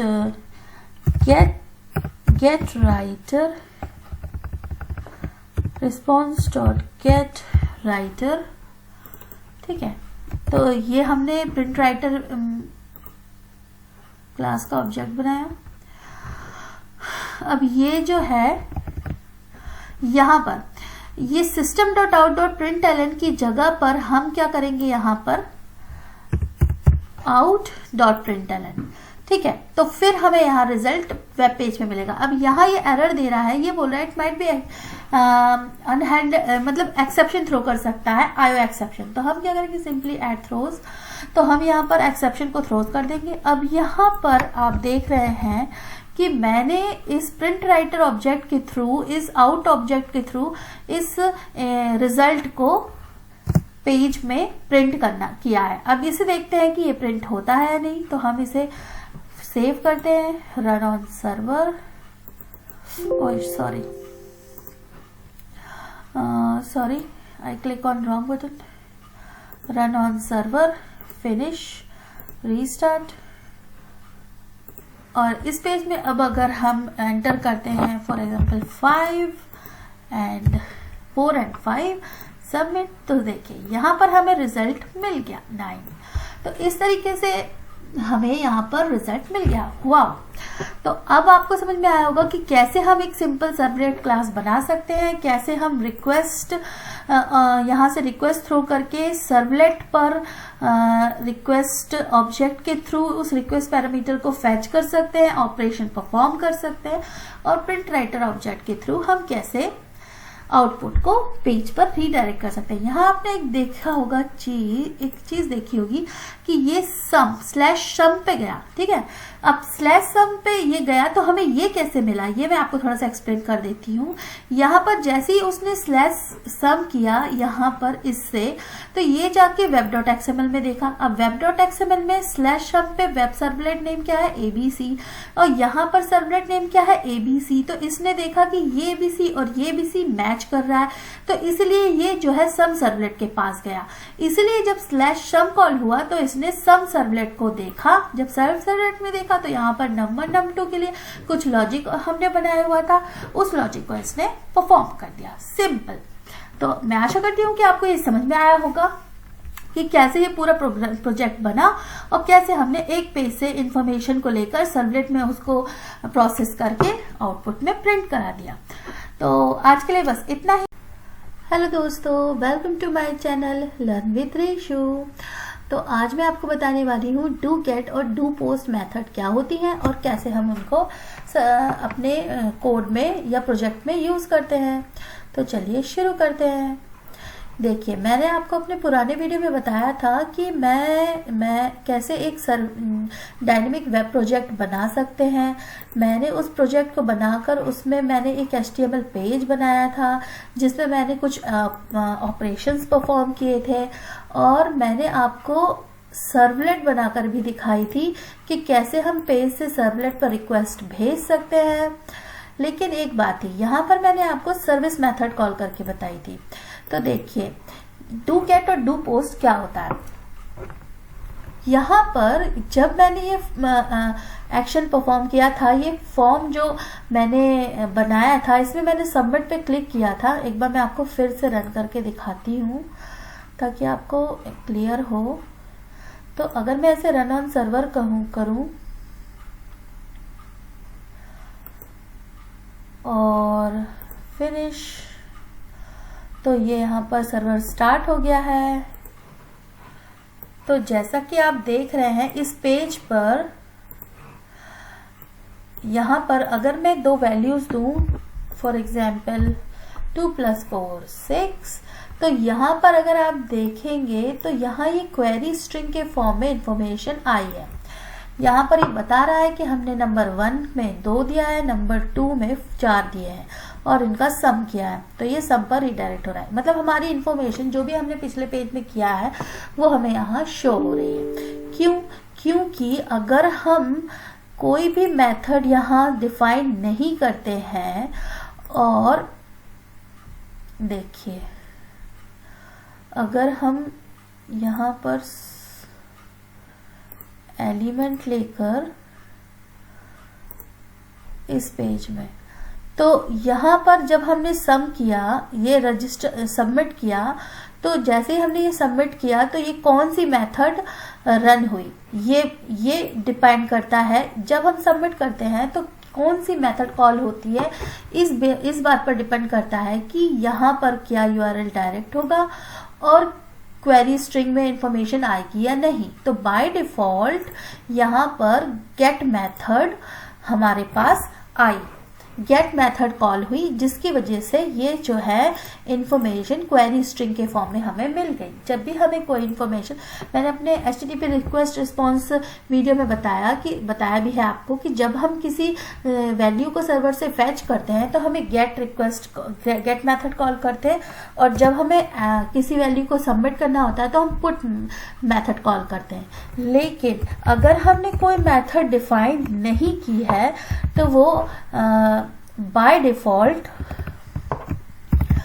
get method call होती है। ठीक है, तो जैसे कि अगर मैं यहाँ पर अब ये बाय डिफॉल्ट अगर मैं यहाँ पोस्ट लिख दूँ, ठीक है, तो अब हमने डिफाइन कर दिया है कि ये पोस्ट मेथड को रन करे। तो जब हम इस सर्वर को फिर से रीस्टार्ट करेंगे, रीस्टार्ट, और हमारे पेज को रिफ्रेश करेंगे, तो यहाँ और हम इसे सबमिट करेंगे, तो अब आप देखेंगे कि वेट, अभी मेरा सर्वर शायद रीस्टार्ट नहीं हुआ है। तो अब मेरा सर्वर रीस्टार्ट हो गया है, और अब यहाँ पर देखिए मैं बैक जाती हूँ और रिफ्रेश करती हूँ पेज को, और अब यहाँ पर वैल्यू डालती हूँ, फॉर एग्जांपल 3 और 6, और यहाँ पर मैं एंटर करती हूँ। तो अब देखिए क्वेरी स्ट्रिंग में कोई इन्फॉर्मेशन नहीं आई और हमें रिजल्ट में 9 भी मिला, और हमारे पास यहाँ देखिए ना ही यहाँ नंबर 1 नंबर 2 कुछ डिफाइन नहीं है। क्यों? क्योंकि हमने कौन सी मेथड लिखी है, पोस्ट मेथड। तो जब हमें अब हमारे यूजर से डेटा को हाइड करना होता है, ये तब हम पोस्ट मेथड का यूज करते हैं। और ये बहुत ही अच्छा तरीका है कि हम पोस्ट मेथड का ज़्यादा से ज़्यादा यूज़ करें, क्योंकि पोस्ट मेथड जो होती है वो सिक्योर होती है, उससे कोई हैक नहीं कर सकता हमारे कोड को। और यहाँ देखिए हम चाहे तो इस पोस्ट मेथड, कोई भी यूज़र चाहे तो इस पोस्ट मेथड को चेंज करके हैक करने के लिए यहाँ गेट मेथड लिखकर इसे रन भी करवा सकता है। कैसे? यहाँ पर उसने लिख दिया गेट और इसमें डाला वैल्यू 5 6 और यहाँ देखिए अब इसको यहाँ गेट मेथड हमने एडिट करके, हमारे कोड में गेट मेथड नहीं थी लेकिन यूज़र इस चीज़ को हैक कर सकता है इस तरीके से। तो इस चीज़ से बचने के लिए हमें क्या करना होता है, हमें जो है सर्वलेट पे जो है वहाँ पर स्पेसिफिकली हम डू गेट या डू पोस्ट मेथड में हमारा कोड लिख सकते हैं। तो हम स्पेसिफाई कर सकते हैं कि हमारी रिक्वेस्ट सिर्फ डू पोस्ट मेथड के लिए ही कॉल हो और डू गेट मेथड के लिए कॉल ना हो। यहाँ पर मैंने सर्विस मेथड को कॉल किया था क्योंकि बाय डिफॉल्ट सर्वलेट जब रन होता है तो सबसे पहले वो सर्विस मेथड को कॉल करता है। अब अगर सर्विस मेथड को कॉल करता है तो अगर मैं इस सर्विस मेथड को अंदर से देखूं तो आप देखेंगे कि अगर मैं ऐसे गया हूं इम्प्लीमेंटेशन पे,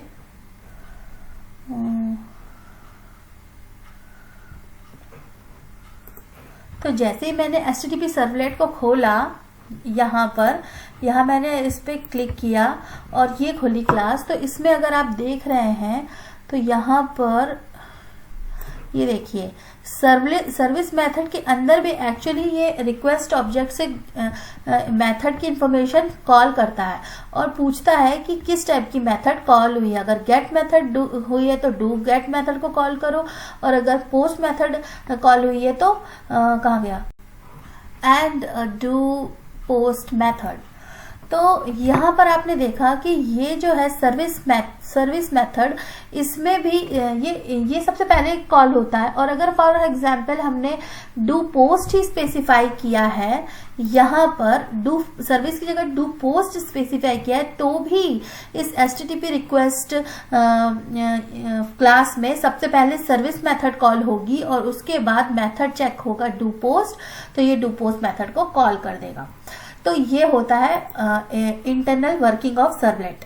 अब देखिए यहाँ पर मैं एक चीज बताना चाहती हूँ कि हम कैसे डू पोस्ट और मतलब पोस्ट और गेट मेथड को लिख सकते हैं। तो हमें सिंपली यहाँ सर्विस की जगह पर डू गेट लिखती हूँ। पहले डू गेट मेथड मैंने लिख दी और सब कुछ सेम रहेगा, कुछ चेंज नहीं होगा। ये भी दो रिक्वेस्ट रिस्पॉन्स ऑब्जेक्ट्स को एज ए आर्ग्यूमेंट लेंगे। और फिर हमें क्या करना है, यहाँ पर देखिए यहाँ पर मैंने पोस्ट मेथड लिखी है, तो यहाँ पे मैं गेट लिख देती हूँ। तो ये डू गेट मेथड को कॉल करेगा और जब अब मैं सर्वर को रीस्टार्ट करूंगी और अब ये मेरा सर्वर स्टार्ट हो गया है, रीस्टार्ट हो गया है। अब जब मैं यहाँ बैक जाऊंगी और इसे रिफ्रेश करूंगी और फॉर एग्जांपल मैंने यहाँ डाला 5, यहाँ डाला 7 और सबमिट किया, तो देखिए इसने फिर गेट मेथड को कॉल कर लिया और यहाँ में वैल्यूज दिखने लगी। लेकिन इसी तरीके से अगर मैं यहाँ पर पोस्ट लिखूंगी और अब देखिए क्योंकि मैंने यहाँ पर पोस्ट लिखा है और यहाँ पर मैंने डू गेट मेथड डिफाइन की है, तो अब क्या होता है, अब मैं क्या करती हूँ, इस सर्वर को फिर से रीस्टार्ट करती हूँ।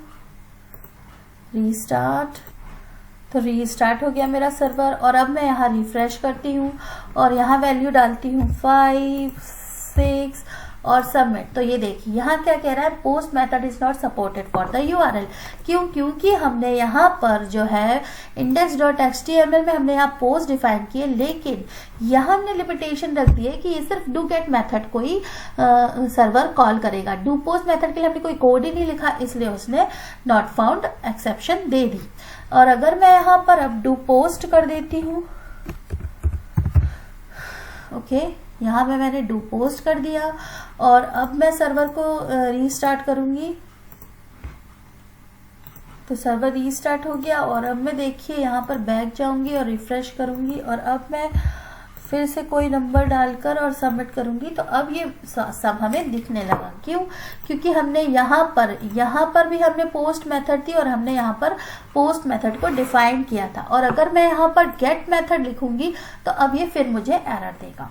तो इस तरीके से हम जो है मतलब डेवलपर इस चीज को कंट्रोल कर सकता है कि भले ही क्लाइंट कितनी हैक करने की कोशिश करे, हम सिर्फ यहाँ पर डू पोस्ट मेथड में ही कोड लिखकर ये हम रिस्ट्रिक्ट कर सकते हैं यूजर को कि वो हमारा सिस्टम हैक ना कर पाए या फिर कोई ऐसा काम ना कर पाए या कोई इन्फॉर्मेशन लीक करने की कोशिश ना करे। तो ये एक बहुत ही इम्पॉर्टेंट पॉइंट है कि हमें जो है अपने जो लॉजिक होता है उसे डू पोस्ट मेथड में लिखना चाहिए, ना कि डू गेट में। डू गेट बहुत रेयरली यूज होती है बस फैच करने के लिए, लेकिन मोस्टली जब हमारे पास कॉन्फिडेंशियल इन्फॉर्मेशन हम कोड में यूज कर रहे हैं तो हमें डू पोस्ट मेथड का यूज करना चाहिए। इस तरीके से यूजर का कंट्रोल होता है कि यूजर का तो कंट्रोल होता है कि वो चेंज करके यहाँ वेब में और अपना देख सके, लेकिन अगर हमने डेवलपर ने यहाँ पर एक अपना कंट्रोल यूज किया है और उसने डू पोस्ट मेथड में ही लॉजिक डिफाइन किया है तो फिर उसे कोई यूज नहीं कर सकता, क्रैक नहीं कर सकता। तो ये तो हो गया हमारा डू पोस्ट और डू गेट मेथड का कोड एक्सप्लेनेशन। तो बेसिकली क्या होता है कि होता तो सर्विस मेथड ही कॉल है, जैसे मैंने आपको पहले बताया, लेकिन सर्विस मेथड जो है हमारे वेब पेज पर लिखे हुए एक्शन या मेथड के जो डिफाइन किया है पेज पे उससे डिफाइन कर उससे क्या होता है, जैसे आपने ये सबमिट किया ये डू पोस्ट मेथड को रिक्वेस्ट ऑब्जेक्ट में ये इंफॉर्मेशन सेट हो गई और एक्शन क्या है सब, तो ये क्या करेगा ये जो क्या करेगा ये web.xml फाइल में जाएगा और web.xml फाइल में देखेगा कि सम जो है यूआरएल उसके लिए क्या मैपिंग है सर्वलेट की।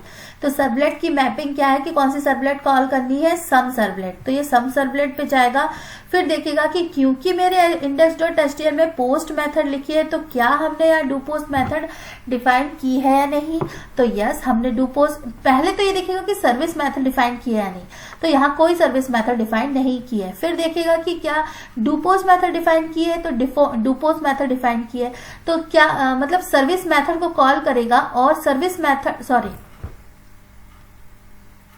मैं गलत बोल रही हूँ, यहाँ पर जैसे ही वो सम सर्वलेट में जाएगा तो क्योंकि index.html में पोस्ट मेथड डिफाइन की है तो यहाँ पर वो सर्विस मेथड को कॉल करेगा सबसे पहले। अब सर्विस मेथड में चेक करेगा कि कौन सी मेथड कॉल की है, तो पोस्ट मेथड कॉल की है तो वो डू पोस्ट मेथड को कॉल कर देगा। और उसके बाद क्योंकि हमारे पास डू पोस्ट मेथड का एक्सप्लेनेशन लिखा है तो यहाँ पर डू पोस्ट मेथड का इंफॉर्मेशन जो भी प्रोसेसिंग है वो होगी और हमें आउटपुट में रिजल्ट कुछ इस तरीके से मिल जाएगा, लेकिन यहाँ पर क्वेरी स्ट्रिंग नहीं मिलेगी क्योंकि हमने पोस्ट मेथड कॉल किया। तो ये तो हो गया हमारा डू पोस्ट और डू गेट मेथड, कैसे हम इसे कॉल कर सकते हैं और कैसे हम इसे सर्वलेट में यूज कर सकते हैं। आई होप आपको ये समझ में आया होगा। आगे आने वाली वीडियो में मैं आपको बताऊंगी कुछ और इंटरेस्टिंग कॉन्सेप्ट अबाउट सर्वलेट्स। मैं ये भी बताऊंगी कि सर्वलेट्स रिक्वेस्ट डिस्पैचर क्या होता है और कैसे हम एक सर्वलेट से दूसरे सर्वलेट को कॉल कर सकते हैं, कैसे हम जेएसपीस के बारे में बताऊंगी। तो इन सारी चीज़ों के बारे में मैं आगे आने वाले वीडियो में बताऊंगी। आशा करती हूँ कि आपको मेरा ये वीडियो पसंद आया होगा। प्लीज़ आप इसे लाइक कीजिए, शेयर कीजिए और अगर आपको कोई क्वेरी है तो आप कमेंट कर सकते हैं। प्लीज़ सब्सक्राइब भी कीजिए यार, मेरे चैनल को आप लोग सब्सक्राइब नहीं कर रहे हैं। प्लीज़ मुझे मोटिवेट कीजिए, मुझे सपोर्ट कीजिए। मैं बहुत मेहनत कर रही हूँ आप लोगों के लिए, आप मेरी मेहनत को और सफल बनाइए और प्लीज़ मेरे चैनल को सब्सक्राइब कीजिए। Thank you very much, bye bye.